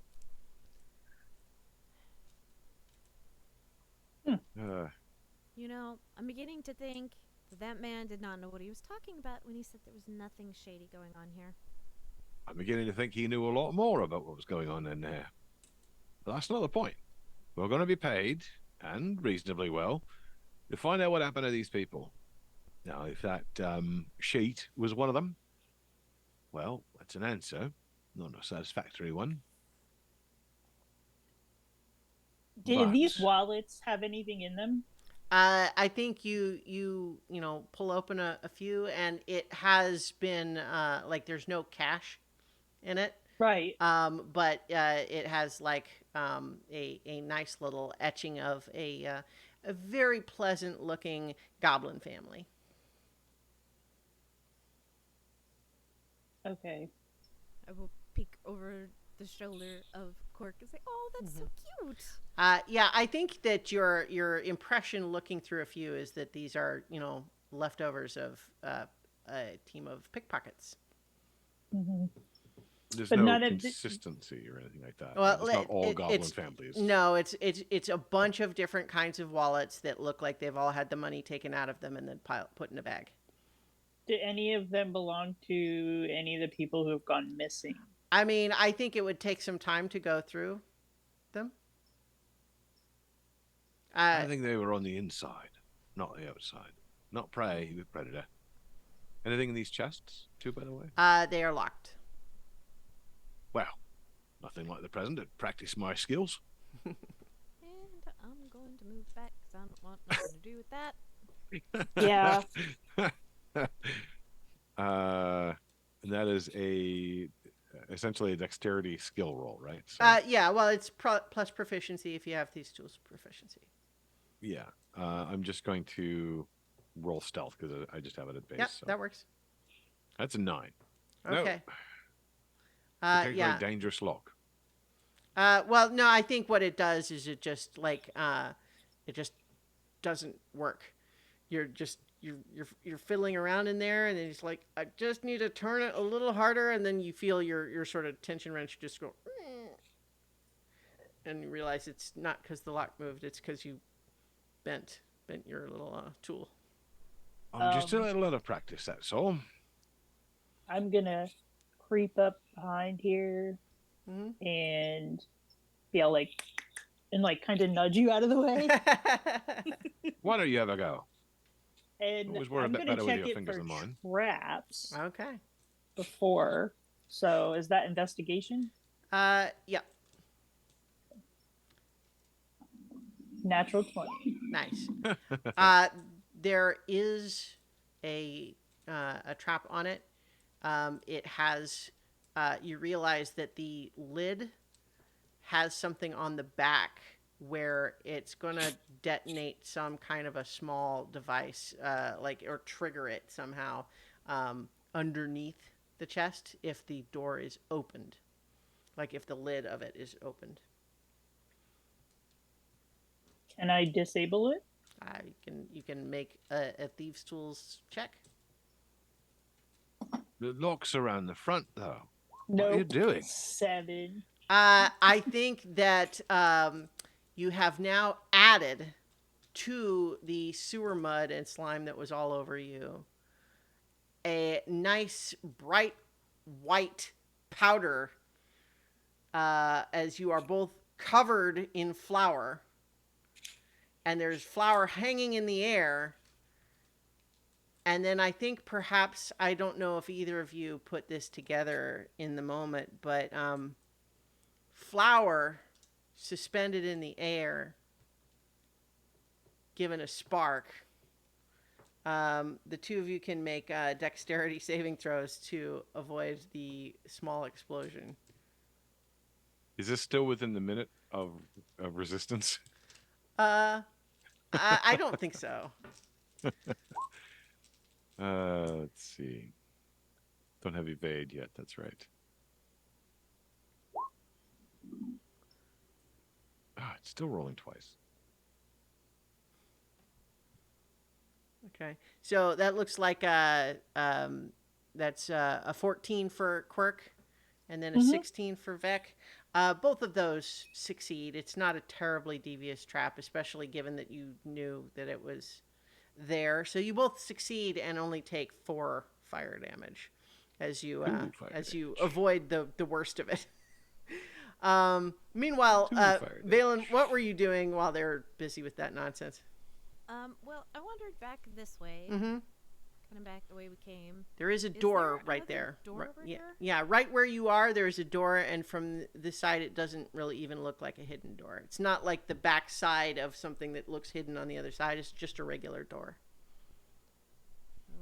Okay, so I am going to warily open it and like push it open and jump back. I would like to suggest, just for narrative fun, that you are being very sneaky. You open it super quietly, and you're just peeking through, and you're getting the sense that, just as you're starting to be able to see just a little bit inside, that it's a big table. There's lots more blood on the floor in there. There's some sort of shapes on the table, and then there's maybe a woman in there too. But just as you're about to try to see more without getting noticed, all of a sudden from your left you hear boom, and the woman in the room immediately looks right at you. And we're gonna roll initiative again.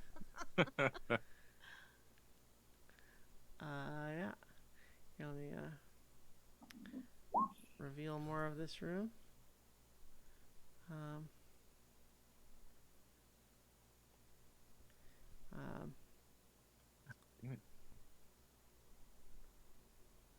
okay. And okay, so let me.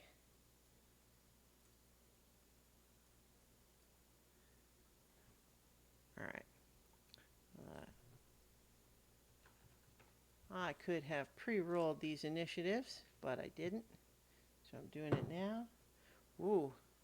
Okay. That's a 22 for Lestheris. And That then definitely sounds like a disease. not Don't want it. not unapt. And then those guys get a minus. Wow. Okay.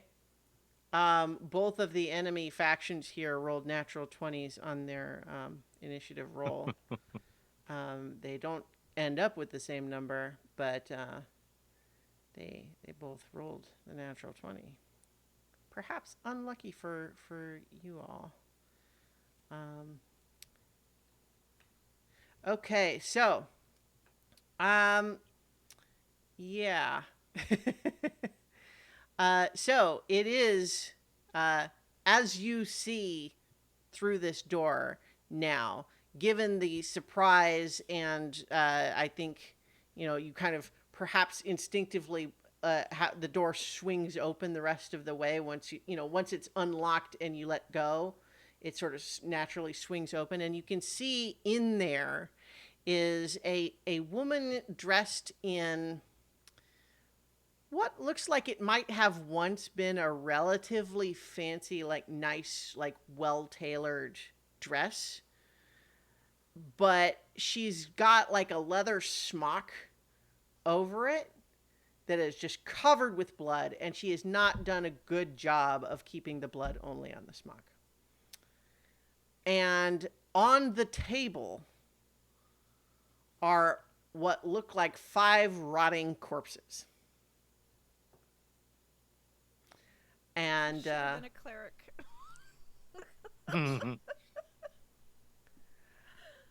and hang on, let me make sure I've got let's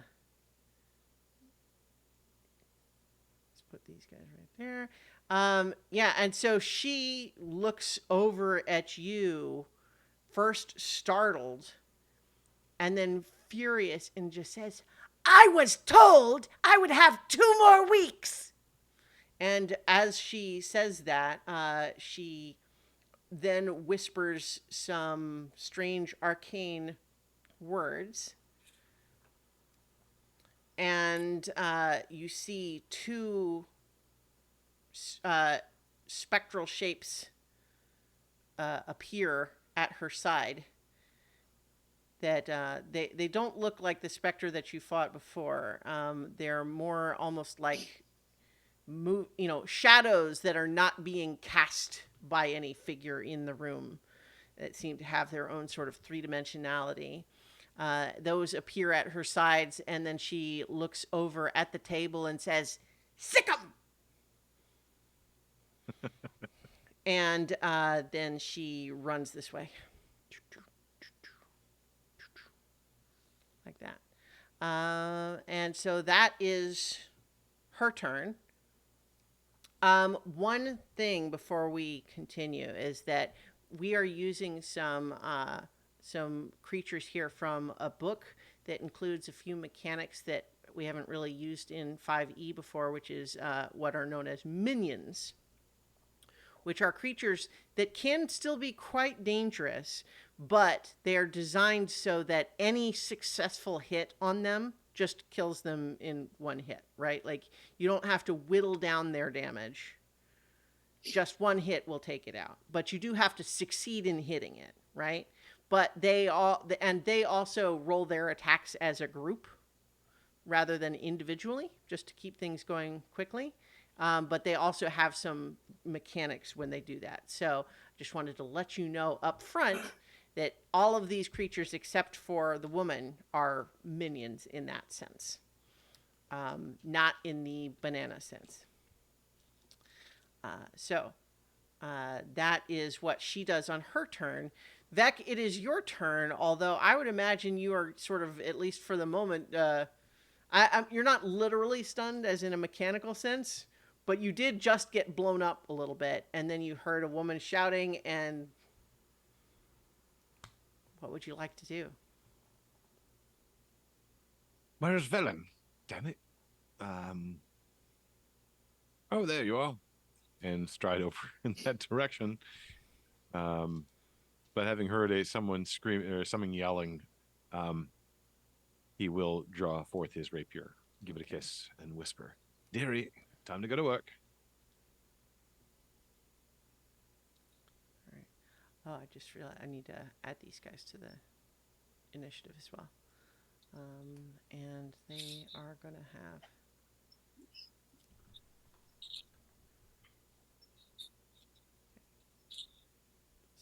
All right. Sorry, I have to add those guys also to initiative, and they got 16. Okay. I'm sorry. I was just distracted by that. So you ran up there, and then what? Drew forth his rapier and made it flame. All right. Okay. Quirk.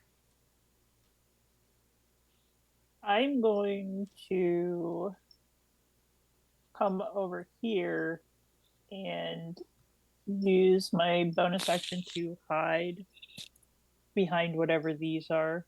These like Okay. packages or whatever. Yeah, they're like bales of straw. Yeah, I'm gonna hide there and wait to see what happens. Okay. All right. So next up are the rotting zombies. As they're starting from prone, so they do have to get up, and they're slow to begin with, but they do, start lurching off the table in your direction. So this one would have 10 feet left after standing up, but then it dashes also. And so it is dashing to emerge out and get to here, but it had to dash, so it can't attack. But then the others are doing the same.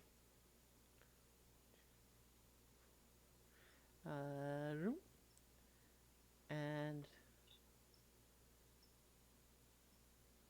yeah, and so they are they are lurching their way towards you with a necromantic glint in their otherwise lifeless eyes. And then the shades go. And and they are going to, yeah, this one. What's their? Yeah, they. This one just comes right through the wall up to here, and and this one also is coming through up to here, and because they are each individually, attacking. I'm not doing a group attack for them, but one of them is going after you, Vec, with its life drain attack. It gets a 13 to hit. Does that hit? Yep, 13 AC. Okay. That is a mere 1 necrotic damage for you. It is not nearly as powerful as the other. And then that's a 21 to hit Quirk, for 1 necrotic damage. So hopefully Jenny will cover that in a moment. But that is their turn, and so now it is your turn, Valen. Okay, well, I don't like this. No, I can imagine. The other thing that you're probably not going to like is the fact that these rotting zombies are right around you. Is you're going to have they have an effect where they slow your movement speed. Well, If you start in your turn within 5 feet of 3 or more rotting zombies who can see them, your speed is reduced by 5 feet for each of them. So your movement speed is only 15 right now. well, that doesn't matter so much because I'm going to use Misty Step. Okay, well that I mean to go right here. Sure. Poof. Okay. All right, so that's And that's then, a bonus action, right? Misty Step? Oh, Yeah, it is it's a a bonus move, It action. is. Oh. Misty Step but is I bonus don't action. think- I can't cast another spell, so I Mhm. can't really. I'm going to use my action to hide around this corner here. You can a cantrip you can do. I can? Yeah. Oh, okay. Well then. Only a cantrip, but yeah. Right. So I'm going to use Shillelagh again.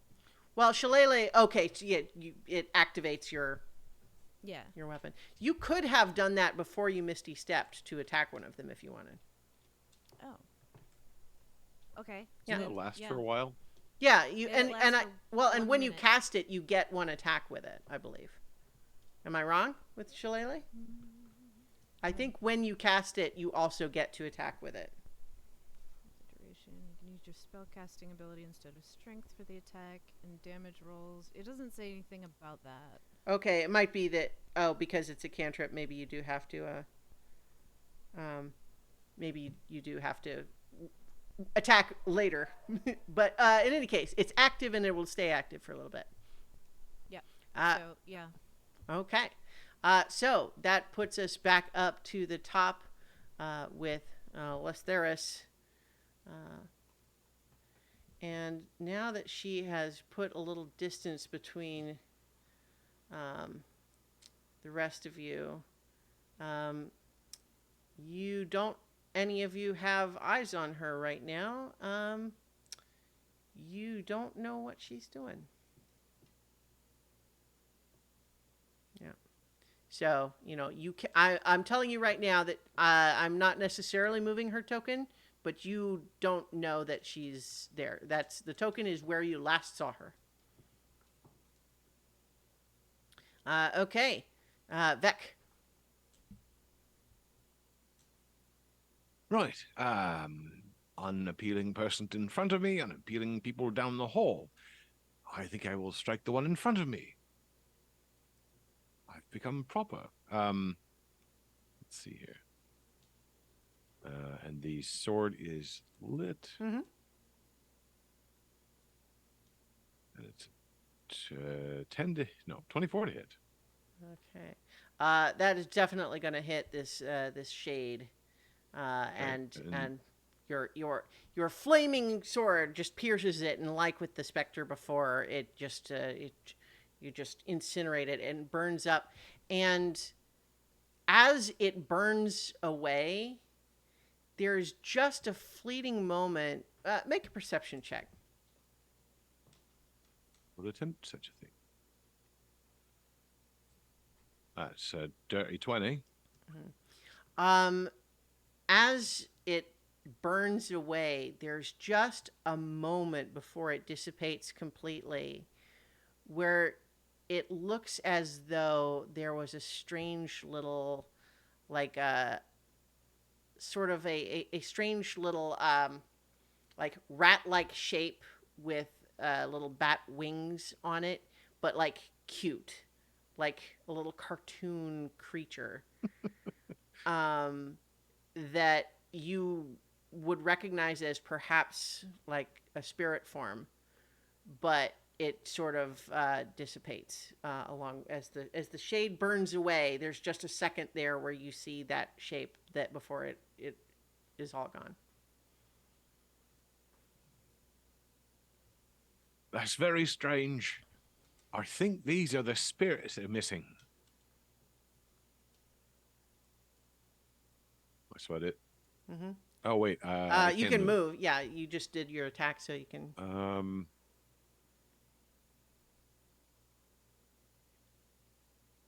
Oh, any closer. Oh, I can use a bonus action.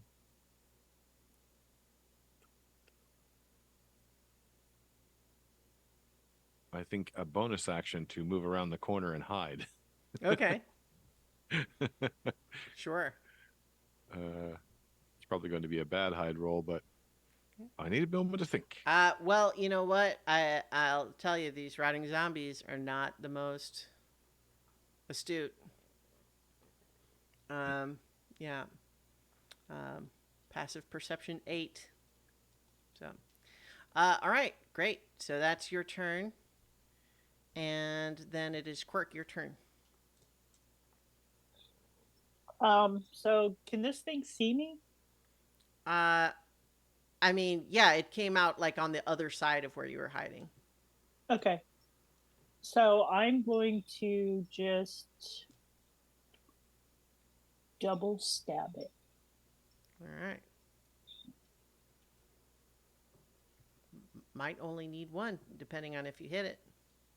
That's true. Probably not. No, a 9 doesn't hit. Yeah. But a 24 definitely does. And yes, so I'm actually going to.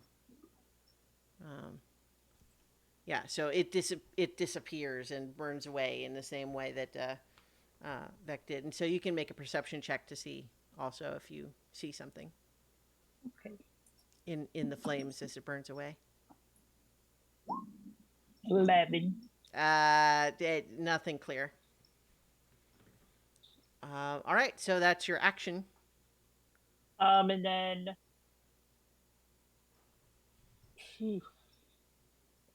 I'm going to use my movement to come over here around this corner and hide behind this trunk. Okay. That is a 9. Okay. So Well, that's still better than the passive perception of 8, right? Yeah. Yeah. Okay, great. So now it is the zombies' turn, and since 2 of you hid successfully and 1 of you just ran down a hallway, the zombies are chasing you. However, Did they see me because I used Misty Step? well, but Isn't yeah, that just you teleportation? appeared within line of sight though.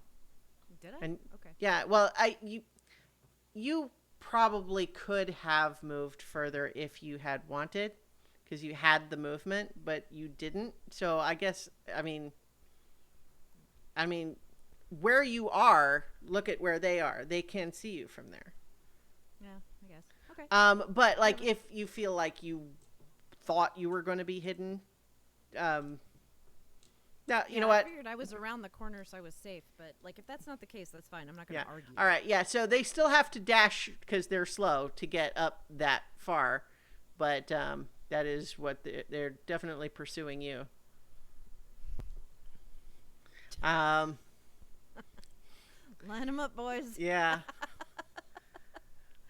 Mm-hmm. And and then two more of the shades come through the wall, um, and that one is not going to see anyone right away. And this one is going to come out again where it was right here. And it's, what is their passive perception? Just 10. So they do spot you, Quirk. But let's see.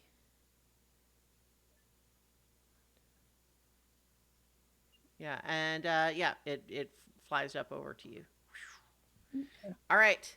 And it is going to make a life drain attack to you. Oh, did you take the one necrotic damage from before? No, you were away from the camera, so I you had to go took to the one bathroom. necrotic damage, and this time it only gets an 11 to hit, which probably doesn't hit. Does not hit. Okay, so you take one necrotic damage from before, but that this time it slashes at you and does not hit. All right, and that makes it Laren's turn again.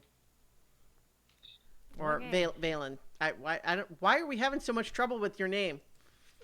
Laren, Valen, Talon, Garen. Okay. Well, Karen. since I can't do the thing that I was gonna do before, now I'm just going to hit it with my shillelagh. Okay. On the quarterstaff, technically. Hold on. Let's see, how do I do this? Okay, I guess that? Nope, that's the damage. My bad. Okay. There we go. No? Was that right? I don't Yeah, that I can't 9 is tell. right. That is the attack roll. However, the rotting zombie has an AC of 8, so that does hit. So this thing looks like it might be able to sort of put some strength into a swing, but you just whack it and it just crumples. However, you it's prone and seems inactive, and just as you're about to succeed, having destroyed it already, you see it start to twitch, and its head that had been knocked over crooked, it goes. And so it's That's prone, gross, I but don't like it. yeah, it's prone, but it looks like it's trying to get back up. Didn't you say there was a door right here? Right here. Where I'm at? Yeah. So what you would have to I go thought there one. was one up. Oh, there yeah. is. Yeah. Up. You can go up to the north that way. Yeah. Can I use my movement to do that? Like to go in and- Yes, it will or- make a disadvantage. So the one that you hit will make a disadvantage opportunity attack, and the one that's just around the corner there will have a regular one. Okay. If you move out of there, right. But I'm not telling you you shouldn't. Yeah, because just swinging at it doesn't seem like it's doing much. So, yep, Mm-hmm. time to go. All right. So you push through that door, and you see there's another, just like a little storage room in there. There's some sacks. That stuff would represent difficult terrain, but certainly you could get through. And there's a door. Shoot, which is this one? Oh, yeah. So there's not a door to the outside there, but as you move further in, you can see that you are now. You're now in part of the stables. I do what is. Does it take an additional action to close the door behind me? Just give me a sec. Just let me roll the opportunity attacks first. So that's going to be 17 to hit. No, 17 doesn't hit you? I don't. So okay, the other thing that I took, my uncommon Uh-huh.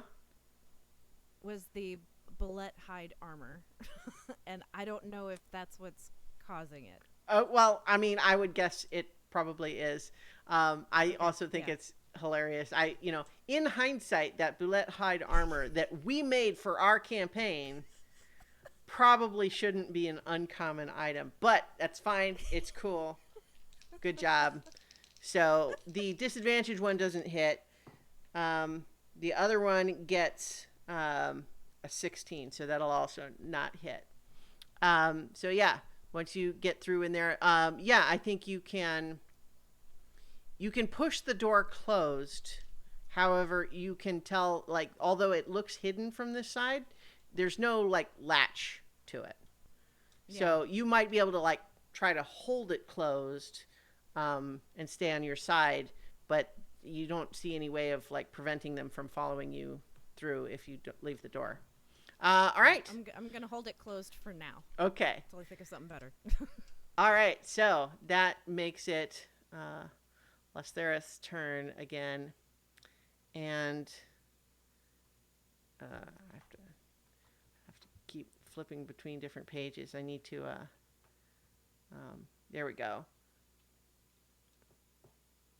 So I think she emerges from the doorway here and is looking around to try to see, like, where did you all go? And does not see anyone, and so she is readying a ranged attack for if she sees anybody. But at the same time, I'm going to point out none of you can actually see that. So from a metagame perspective, I just told you that that's what happened, but I don't think any of your characters would be aware of that. Okay, and that makes it Vex's turn. You're muted. Shit. There we are. Yes, well, I've still got my same idea. Behind my back, I do a little produce flame and whip it around the corner at Mr. at the end there. Okay. So from my hidden position, I'll make a ranged spell attack. That would with be advantage. Yep. And that is a 16 to hit. 16 certainly hits. Oh, wait, is it? Oh, no, wait. Oh, it did it again. So dirty 20 to hit for Okay. the first one. I don't know why it's rolling twice. And 7 fire damage. Yeah. Okay. You have somehow your I extension. Thought I turned it off, and Okay. yeah, I can't. I don't know. All right. So I don't know, but so a dirty 20 does hit. Yes. So not only is that shade sort of dissipated, but also you start a fire and those bundles of hay that are just right there.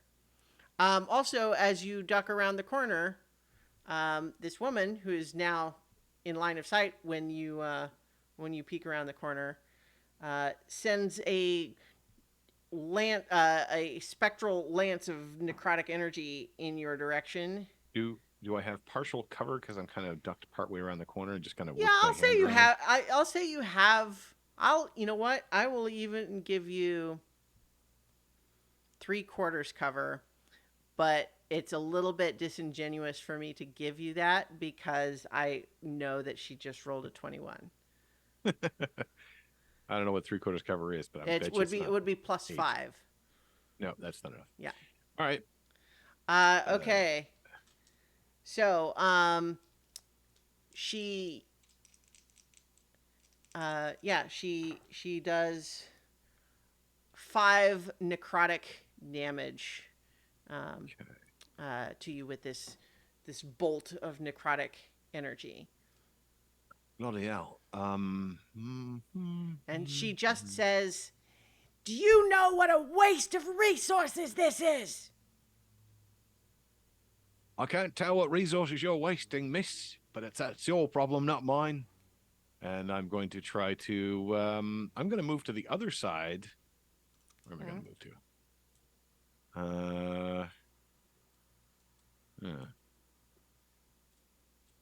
I think she'll know I'm there, but if I move over here, she'll still probably know I'm there.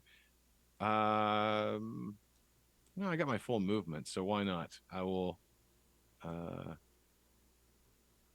go across the hall and then use my bonus action to hide behind the bales that didn't seem to do much for Okay. Quirk, but we'll try it anyway. Let's see. That is a dirty 22. Okay. So she saw you duck through, but she can't tell if you just hid behind the thing or if you went around the corner. She's not sure. Okay.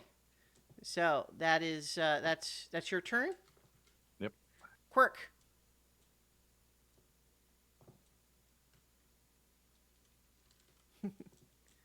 About to tell you you're muted, but it looked like you realized, or perhaps not.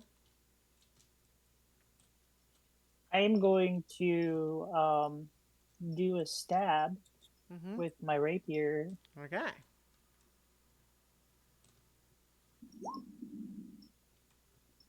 16 hits. And yes, you stabbed into that one, and once again it dissipates. And you can make a perception check if you wanted to just Okay. see, if you want to get a glimpse. No, I don't. All right. And then I hear all this crazy stuff going on. Mm-hmm.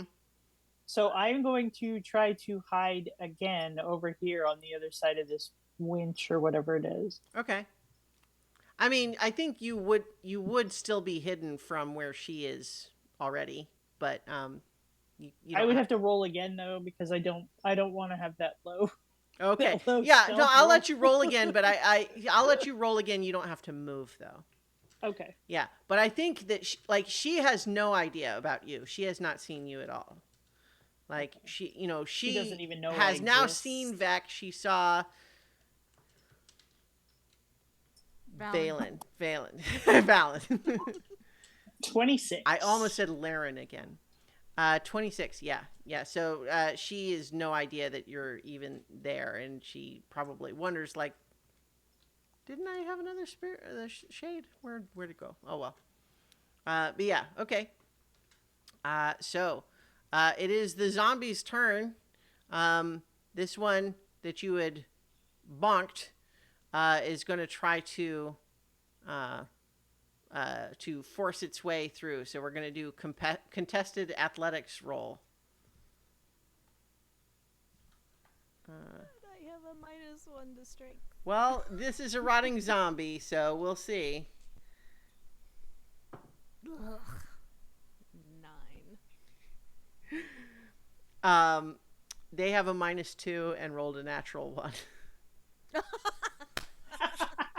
Their arms collapse. Yeah. It's like on both sides of the door. Yeah. I think that, you're ready to brace the door, and what you hear is a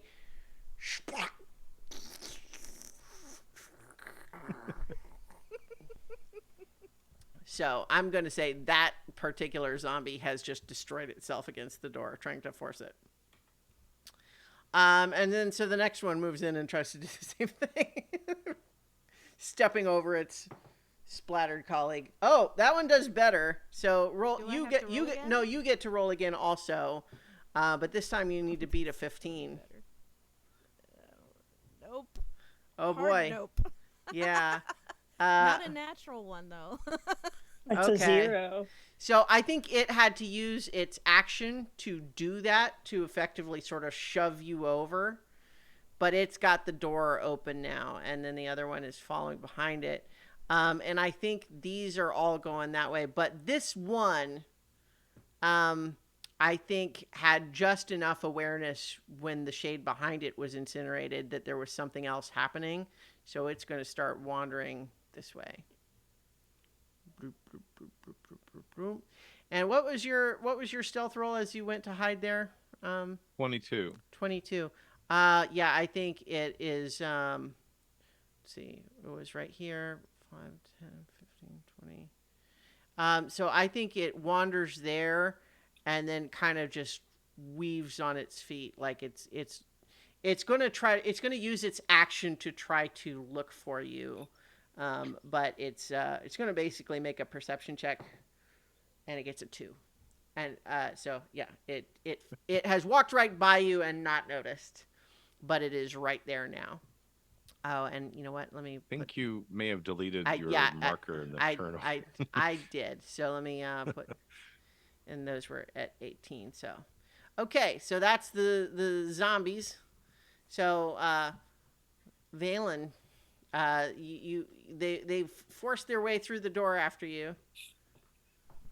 Yeah. Okay. Well, I'm just gonna run. Okay.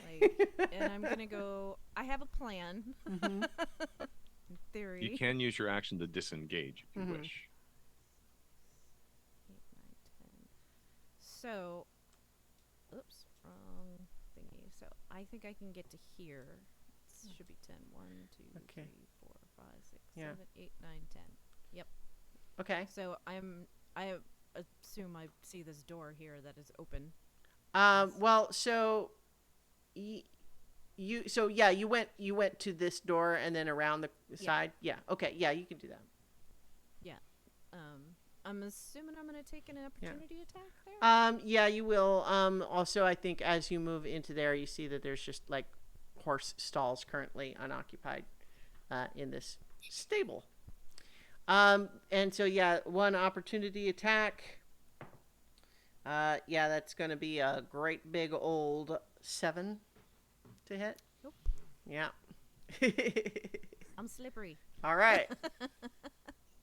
So you dashed with your action, correct? Yes. Yeah. Okay. All right. So it is Lesteris. What did I see? Now I'm confusing her name too. You've ruined everything, Starla. Listeria. Lesteris. Yeah. So she's Listerine? That's what I was going to say.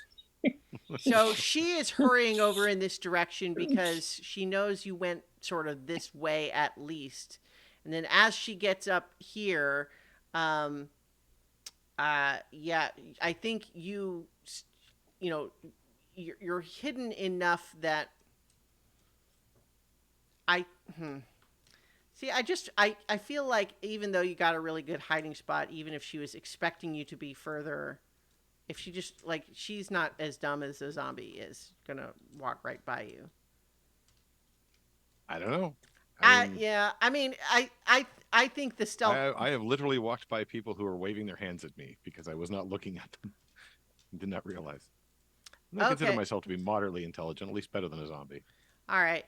Well, how about this? I'm going to have her roll a perception check, and if she uses it to spot you, she does still have her action. But if she fails, then she doesn't see you. All right. And let's see, for her, that is just a 16. So I think that's still not enough. She is frustrated with the zombie. She's trying to push past it. I think she sort of scoots on. She assumes that you went further along. And so she's going to, let's see, she was here 5, 10, 15, 20, 25. Yeah, so I think actually she gets to right there and doesn't realize she's moved right past you. And she does ready her action, though, to if she sees anybody, she's going to attack. All right. And so, Vec, it is your turn. But you are hidden from her. I am hidden. Mm-hmm. Although ranged attacks at hidden don't make any difference, do they? They're well, no, but you're disadvantaged from being too close. So it'd cancel It wouldn't out. be a disadvantage in this case for this reason. Well, but, it would be a straight roll, but you wouldn't have advantage, and so you wouldn't have sneak attack as a result. Sorry, area effect, really, not ranged attack. But yeah. Well, that is an action. Actually, let me check one thing real quick because I haven't used this much before. No, that's melee. Okay. Then I think I'm just going to stab her. Seems easiest enough. Sure. Yeah. I could do all kinds of complicated things, but you know what? Sometimes people just need a good stabbing. So it'll be kind of leap and push the flame sword deep into her back with any luck. Let's see what that does. Okay. That is a 15 with advantage. Wow, that's terrible. A 15 is just enough good for you. You do see that she apparently has mage armor on herself. But you just managed to penetrate it nonetheless. And so, wow, 4 plus 10 plus 9, is that right? Well, there's the first bundle of things which Oh, include right, the damage yeah. See, like, there. please- Although Trying to figure out why you're I'm- like nobody else's is doing that. I know. I think it's actually because I'm using Firefox, and Firefox doesn't even have the advanced interface for Roll20, so I can't do Oh, area of effect. So I think it's a combination there. okay. But Yeah. it would be the 9 plus 6 plus 12 because sneak attack. Wow. So Okay. 8. So that's 27 damage. 27. That is pretty substantial. Does not like that at all. And I think she jumps around and just, oh my God, you scared the shit out of me. And she is going to use her held action to attack you now. Yeah, because I don't think I'm. I Yeah. don't think I'm hidden anymore. No. And that's an 18 to hit. Well, that definitely hits.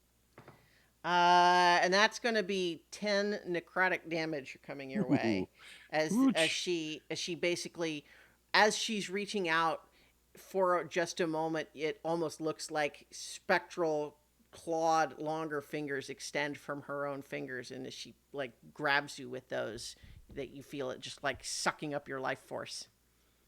Yes, very much so. Very close to dead. Okay. Yeah. That was her reaction. Right. Kind of annoying that she used her reaction actually, but that's okay. Well, she has some good regular reactions too, actually, but she definitely used it to do her held action there. Yeah. No. But she also yeah. just says zombies. Sure. So I'm going to probably provoke a response from the zombie, but then proceed to move and can get through the door. So the reaction from the zombie is to attack. Sure, it's gonna get a 16 to hit. Oh shit, that hits. It's gonna do Okay. 1 bludgeoning damage. Okay. Yeah. All right. Still moving. Not quite very far. And I will use my bonus action. Actually, I will step at an angle through the door, and I'll use my bonus action to hide. Okay. So I'm going to hide behind the door and breathe very, very heavily because, geez. Okay. That's a 14 stealth, so not All as right. good this time. Yeah. That So is those it. watching at home or listening to the audio have no idea just how much nonsense is going into the dice log when every time Mark rolls. That's what I guess for trying to save cycles, I guess. I've turned off dice rolling. I'm not sure what's just going kind on. of teasing. I'm sorry to give you a hard time about it. I know that these things are complicated. So in any case, that's Vex's turn. How about Quirk? I'm sad because he ran away. Because then I would get a sneak attack. Well, no, but you're hidden though. You would be attacking from hidden. So do I attack with advantage? Yeah, and you would get sneak attack. Okay. Yeah. Okay, I'm going to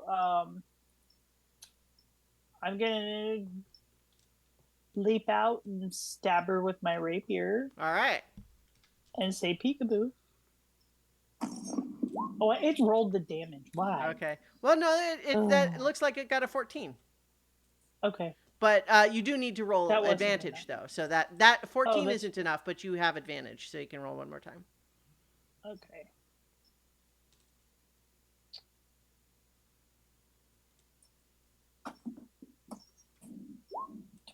A 21 will hit. Yeah. So we can just use the damage from that first roll, which is 12, 5 piercing and 7 sneak attack. And she is not down, but boy, she is just like, it's like, damn, how many of you are there? And then, so I'm gonna So, use my was bonus. that a thrown dagger, or did you if not, do go That ahead. was and my move. rapier. Yeah, so you would have needed to move up to Yeah. Yep. up to there. So then I'm gonna use my offhand attack, Okay. and I'm gonna stab her with my dagger. Okay. No longer at advantage, but otherwise, Right. yeah. Okay, 16 does hit. 16. Yeah.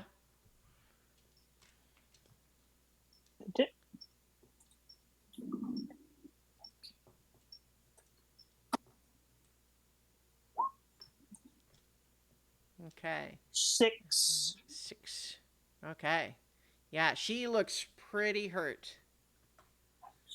I should mention, Vec, you, not that you would necessarily.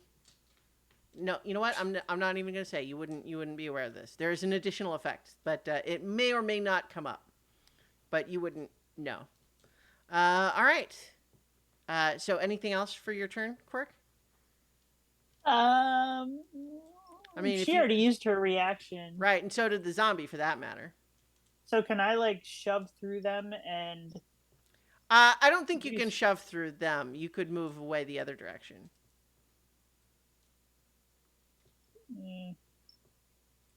Like over this way. Yeah, to the right, to the east. Mm-hmm.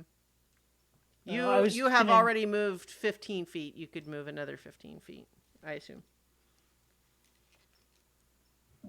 I might as well just stay here Okay. because I wanted to try to get a head start towards Balin. Okay.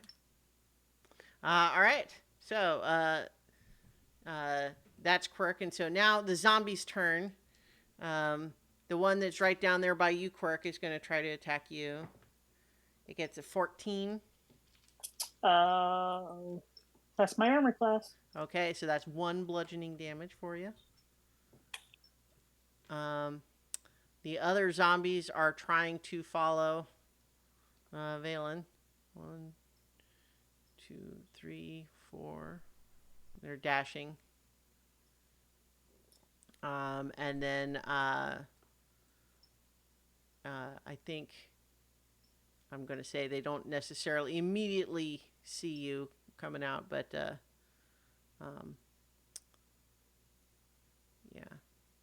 So they all 3 had to dash in order to do that, but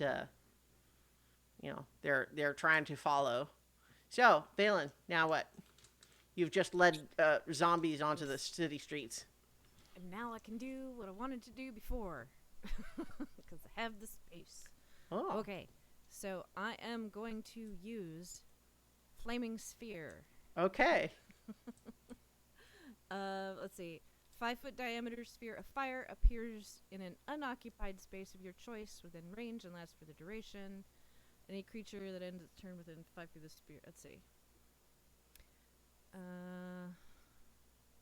Okay. As a bonus action, I can move it. Mm-hmm. So, it is going to appear right here. Boom. Mm-hmm. And, creature that ends its turn within 5 feet of the sphere. Okay. So, one it says as a bonus action, I Okay. can move it. you can, yeah, you like ram it into stuff, right? Yeah. So, I want to hit that middle guy there. Okay. Do they make a saving throw, or do you make an attack What roll? I'm looking at. Let's see. I'm assuming it's a dexterity throw. Yeah. Okay. They're not good at those. Dexterity 12. So they, I'm astounded that they make it with a 13. Let's see. If you ram the sphere into a creature, that creature must make the saving throw against the sphere's damage, Okay. and the sphere stops moving this turn. All right. And so if they succeed, do they take half damage or no? Yes. Okay. Ugh, not very much. Only 2. Well, so I feel like Yeah. Minions are a little bit complicated when it comes to stuff like that because um, when it's an attack roll that I think they only sort of effectively the way it works. This is a little complicated, but I want to explain just so that like we can be on the same page as far as it. If you succeed on an attack roll or they fail a saving throw, any damage will take them out.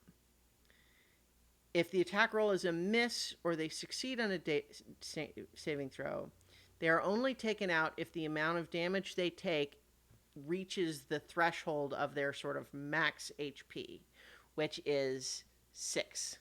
So if they fail to, or if they succeed on a save but still would take 6 or more damage, still taken out. But if it's not up to 6, they are not. However, if they, any amount of damage, if they fail to throw or if you hit with an attack, would count. Does that follow? All right. So, yeah. So it sounds like it managed to evade just barely, and it is scorched but not taken out. And then it's if they finish their turn next to it that take damage. Is that? You muted yourself again. Yeah. Any creature that ends its turn within 5 feet of the sphere. Gotcha. Okay, great. All right, so yeah, you've got one that's looking kind of crispy, but it's still moving for the moment. It's a crispy zombie. Also, people on the street are screaming because you've just led zombies out of this building. That people were always thinking that's the spooky one where someone died, right? And then give us a little flavor of what your character, what is Valen What doing exactly do the screams sound like, Starla? as the zombies follow you out? So, kind of look around, a little embarrassed, like, it's fine, everything's fine, just, go ahead, go, just nothing to see. Nothing to see here as the flaming sphere that you've just created is slowly setting the stable on fire and the zombies are like, whoa. Yeah, great. Yeah, and then great. I'm going to back up just a few squares here. Sure. Okay. So that puts us back up at Lestheris' turn. And she definitely sees you now, Quirk. And she's going to try to get you. She's going to reach out. Oh, you know what? When she actually has a proper turn and it's not just an opportunity attack, she gets to make 2 of them. So the first one, that's going to be, a dirty 20 to hit for, 11 necrotic damage. I'm unconscious. Oh. All right. So, she does that, and I think she does not just like immediately double tap, although she does think about it. But she is a little more worried at where Vec went, and also there's that Eladrin that she saw first and has just disappeared apparently. So so I think that's what she's doing, is that she is now leaving. She's going back this way. She's looking up this way maybe. So 5, 10, 15, 20, 25, 30. Yeah, she's heading up there and looking all around. But she used her action already. So only one of her 2 attacks theoretically, but looking around. But she's pretty hurt, I'll remind. So that's her turn. Vec, you're up.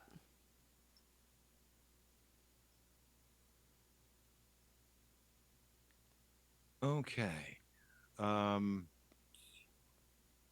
don't think that sneak or stealth, rather, not sneak attack, but stealth, effects when you do an area of effect?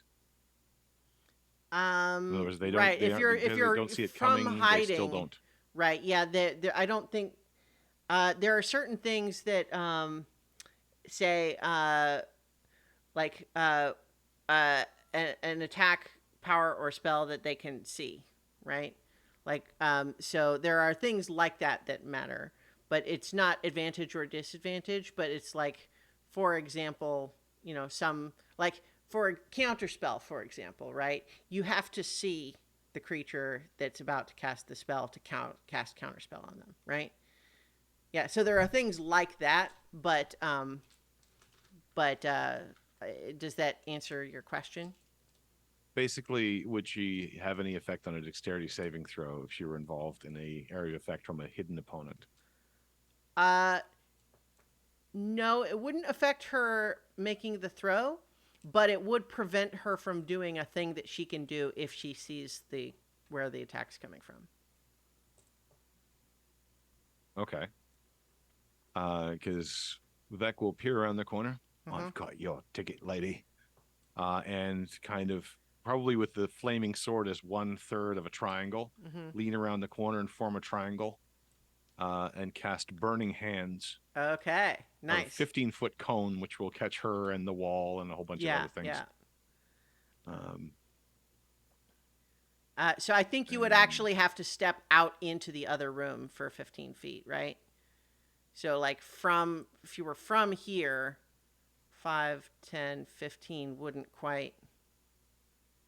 so basically stepping there, but sneaking Yeah, around the yeah, corner. Trying to right, yeah. maintain So I'm just not that matters if Yeah. there's no effect on it, but right. So her dexterity save is not with disadvantage or anything. However, the reason I was being specific about it is she has a reaction that says when a creature Lesteris can see within 60 feet of her targets her with an attack, power, or spell, while she isn't on the ethereal plane, she can do a thing. But see, that's where Okay. I'm saying because you were hidden, she didn't see you until after the Gotcha. spell was going off. So she couldn't react beforehand. Otherwise, she could. But so she's not got a disadvantage on the throw, but she cannot use her reaction in that way. and I think I have figured out the double dice problem. Oh, okay, good. Now that it's not going to matter much. All right. Well, she Yeah. does roll a 21 on her dexterity saving throw. However, I So believe only she still does takes. take half damage. Yeah. Which is 7. Wow. Which is really Okay. pathetic for a once-a-day power. But there we go. Yeah. So, here's the thing, though. You set her hair on fire. You know what? She's not mechanically on fire because that's like a thing that real spells can do. However, you singe a lot of her hair off. She shrieks, and you also have set part of this wooden wall on fire. That tends to happen when I'm around, Yeah. I'm afraid. And she's not down, but she is continuing to look rougher and rougher. I bet you I look rougher. Yeah. And I will use the rest of my movement to go back inside, close the door, and use my bonus action to hide. Mm-hmm. Because I don't want to die today. Yeah. Or at least not yet. Okay. Well, that's terrible. Yeah, it looks like Do I a get natural advantage one. because you can't see me? No, Or am I just unfortunately. standing behind the So door? I think what happens is that you duck around the corner, and so she doesn't have like direct line of sight on you, but you sort of realize that you go to sort of crouch down just inside the doorway, but you lose your balance a little bit and just go bump against the wall there. It's just like in Heat. Does anyone remember that bit in Heat? There's a bit where they're staking out the bad guys. And there's a moment where one of the guys who's hiding in a cargo container ready to be like the SWAT team to run in there is just going to crouch down to pick something up, and he loses his balance a little bit, and he bumps his tactical belt against the wall of the container, and it just goes dunk. But that's enough for Robert De Niro to go, abort, abort, abort, and he pulls everybody out before they've technically done anything illegal. Anyway, so that's what you do, and you're just like, yeah, she's probably aware I'm right there. But okay, so in any case, that's your turn, right? So Quirk, it is now your turn. But so I think we're getting a death saving throw, right?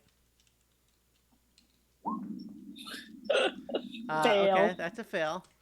And so it is now the zombies' turn, and I think you're fortunate that these zombies are not compulsive flesh eater zombies, because you're right there. But they're instead mindless controlled zombies. And so this one is going to try to follow her. It's keeping up. These are trying to come after you. And I don't think any of the others can get close enough without dashing. So I think they get over to here, but only one of them can actually attack. And it gets a 9 to hit. But however, because they're sort of overwhelming you again, your speed is now 15 feet because they're surrounding you. However, they are not able to do any damage to you this turn. So now, what would you like to do to them? I would like to back up into the bakery just a little bit. I don't need to go Okay. far. Well, so the bakery door is right here. Oh, is Yeah. it? I thought it was over. Okay. Nope. Then yeah, that's probably actually better. Okay. Well, you're still going to get 3 opportunity attacks. Yeah. Or technically, I'm rolling it as a group attack. Yeah, they flail clumsily at you. Okay, and then I am. So if I've got the fire sphere up and its concentration, I have to dismiss it before it's been so long since we played D&D. No, if you cast something else that's also concentration, it will just disappear. You don't have to do something to break Okay, concentration. well, this is not concentration. Okay. I am going to cast Ice Knife All right. at the center one there. Mm-hmm. Cast. What the hell? Okay. Why? Well, so I believe But even if you miss, it still does the burst thing, right? yeah. Yeah. Hit So or miss, the shard then explodes. The target and each creature within 5 feet of it must succeed on a dex saving throw or take 2d6 cold damage. yeah. So I'm rolling 3d20s, one for each of them for their dex saves. And they need a what? 12? Is that what you said? 12. Yeah. Okay. 1 succeeds and 2 fail. I'll go ahead and say this closest one to you is the one that succeeds. The other 2 fail, and they, as this cold sort of bursts into them, they just collapse. But as before, so I explained minions, but I should specifically say that zombie minions have a specific thing where you basically have to, unless it's radiant damage to take them out, you have to do it twice. They don't just keep getting up forever, but you do have to do it more than once. Well, I would like to use my bonus action to move my sphere. All right. Yeah. And I'll move that guy right there. Okay. Well, I think you can only bonk it into one of them, right? I mean, I suppose you could, move it past them, but then they would have their turn able to move away from it again. If you want to ram it into one of them, they are actually incapacitated, and so because you downed them this first time, you can basically definitely take one of them out because it's incapacitated while it's trying to recover. So it would only get one of them, but choose that one. yeah, all right. That one is destroyed. Yeah. It turns out that freezing them with Ice Knife and then burning them with Flaming Sphere, bad for zombie buddies. I killed something. Yay! Yay, you did it. So yeah, the Flaming Sphere would have been right there. Yeah. And so that means that these 2 are still by it, and not only that, but this one right there is currently prone. So if they they're going to try to get away from it, then that'll be what they need to do. So, okay, that's your turn. We're back up to Lesteris, and I think at this point she is doing the math, and she's saying, "Yeah, this is not looking good. Good luck with the mob, y'all." And she is going to push through this way. So 5, 10, 15, 20, 25, 30. And she is running for it. So she dashed to get out there. All right. Beck, it is your turn. All right. It's So- just terrible. I think you Time to didn't call on see some where she friends. went. No. Yeah. But time to call on some friends, at least for distractions. And he reaches into his bag and he roots around for a little while, pulls out this tiny little fuzzy ball and drops it on the floor in front of him. Okay. It's a 1. It turns into a weasel. A weasel. All right. Well, let's see if I have a weasel token. All right, buddy. I've got a difficult task for you. And I'll kind of open the door. Go get her. Thinking she's still out there. Yeah. Send the weasel out. I Close the door. do have a weasel. Look at that. Look at that. And he's kind of shoved out the door to go get her as the instruction. Sure. He can take it any which way he wants. But So does it roll initiative, or does it just go after your turn, or? it acts on my turn. Okay. So I mean, tell me what you're having it do. I mean, it's under your control. I gave you control of the token. Yeah. It would be, I think it would want to the obey your basic attack. commands, but it would, it's like it doesn't see her; it sees a zombie. Yep. It's just kind of basically it's a command of attack. All right. Essentially. Let's see how well a weasel does. I have a weasel here somewhere. Yeah. I had it up here. Where are you? Actually brought all of them out. There we go. All right. It's got a +5 to attack. Okay. It's a 22. Yeah. Yeah. It and Does 1 piercing damage. It just goes for the throat like the killer rabbit in Holy Grail. And it crumples the zombie to the ground, and it looks like it is going to try to get back up again, but it is definitely, has its first zombie life taken. So I imagine you send it out there and you hear it go, and then you hear like a slap, slap and thump.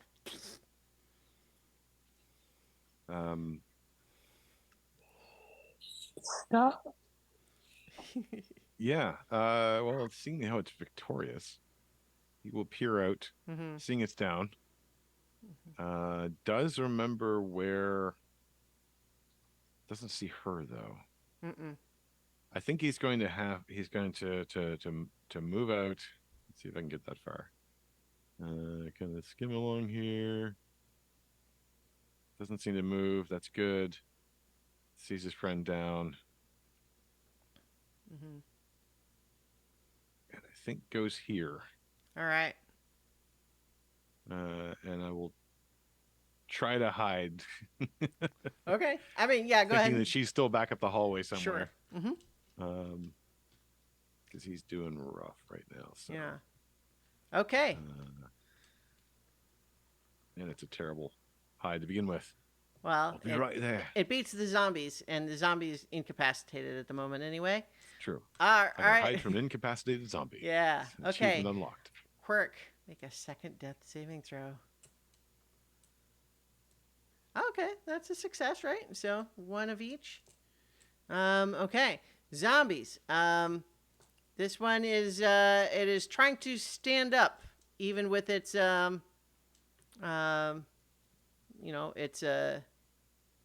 it's got a weasel attached to it. I think let's see, incapacity. Yeah, and so it is going to try to attack the weasel.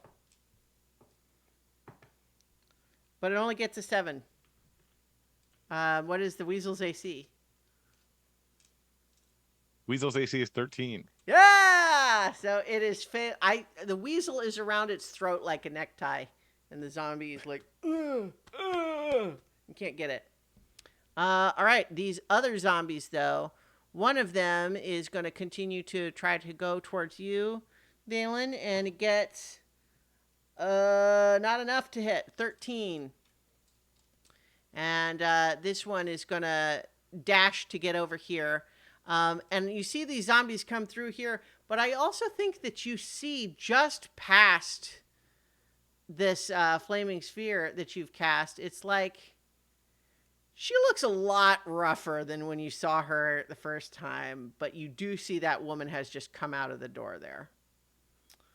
So it is now your turn.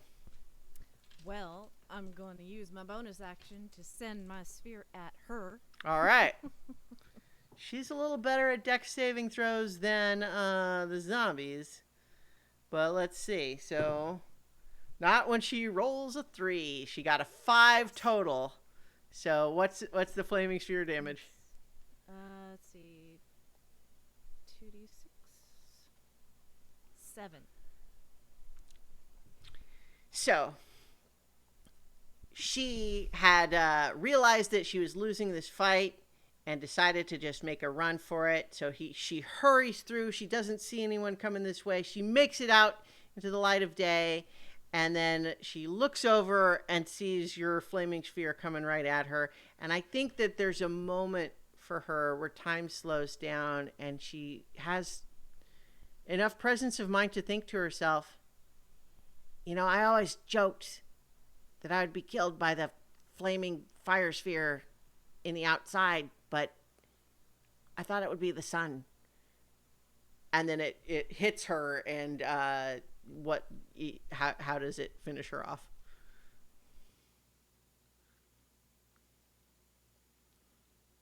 You're muted. You're muted, Starla. Still muted, Starla. Finishes her off quietly. With the dancer team. So, we're still in that slow motion. You just see the sphere coming at her, and you know how have you ever seen a slow-mo video of somebody getting hit with a water balloon? It's like that, only fire, and it just kind of engulfs her and just ashes everywhere. Yeah. So yeah, she is killed, and her hair is for sure really on fire now, and she's laying there. Her dress is starting to burn as well. Flaming sphere kind of hovering next to her. All right, so I think that was your bonus action to move it, right? So you still have your action? Yep, and I'm gonna take a swing with my quarterstaff as a shillelagh. All right. It's just fun to say. So which one are you attacking? 13 hits, but the one that to the north of you is the one that has been hurt once already. Yeah, we'll go with that one then. All right. Yeah, a 13 hits, and so you take that one out. And that was the one that was on the turn tracker once again, so that's fine. All right. I really thought these guys would drop dead if she died, but you know. No, alas. But the shades, if there were any shades left, those would have disappeared when she died. But all right. So you finish that one off. She's dead. Vec, it is now your turn. The weasel seems to have that zombie well in hand. Well in teeth. Yeah. Vec will move over to his ally, realizing he hadn't tightened his vest, which is why I forgot my vest gave me a total of 14 armor, and I maybe saved one of those. But that's okay. And check on Quirk. Can't really do anything. Not trained in medicine. Come on, you bird. Let's go. And then try to pick up or carry Quirk outside. Hopefully, either some public people are healing out there, or somewhere Valen exists. I'm hoping. Yeah. The plan was to meet outside in the street. If anything went wrong, I think. So, proceed to carry, and I'll use my bonus action to dash so I can get I don't know if I'm half Yeah. movement So to take here, what I'll carry someone. suggest here is that I think we can just go into cinematic mode here, Fair. with just the two zombies left and both of them, pretty well dealt with. Um, so I think, Valen, you finish off the one that's out there. The weasel finishes off the one in here. You're looking around, then you see Vec coming out with Quirk in his arms. Oh no, Rainbow Birdie! And I'll get my staff out and I'll do a little mass cure wounds because my other pal here looks pretty rough. Yeah. Vec looks dead on his feet, pretty much. Mm-hmm. Let's put it this way: the weasel almost had more hit points than I did. Yeah. So, so I think because we're past our normal stopping time, I'll just go ahead and sort of sum up. There is too much. I sum up. So first question: do you go back inside to investigate further? Yeah, I want to make sure we got everything. Okay, yeah, I just want making sure.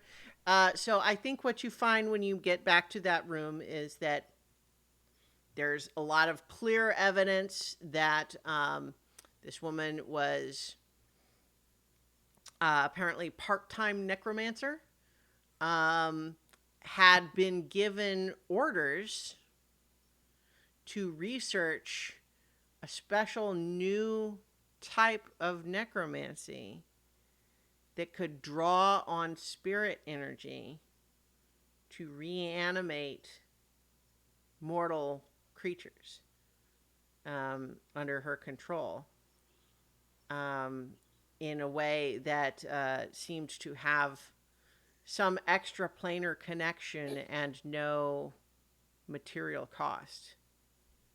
And she was researching that. And the plan was, once she had built enough of them, she was going to basically set them free in a public place to cause chaos.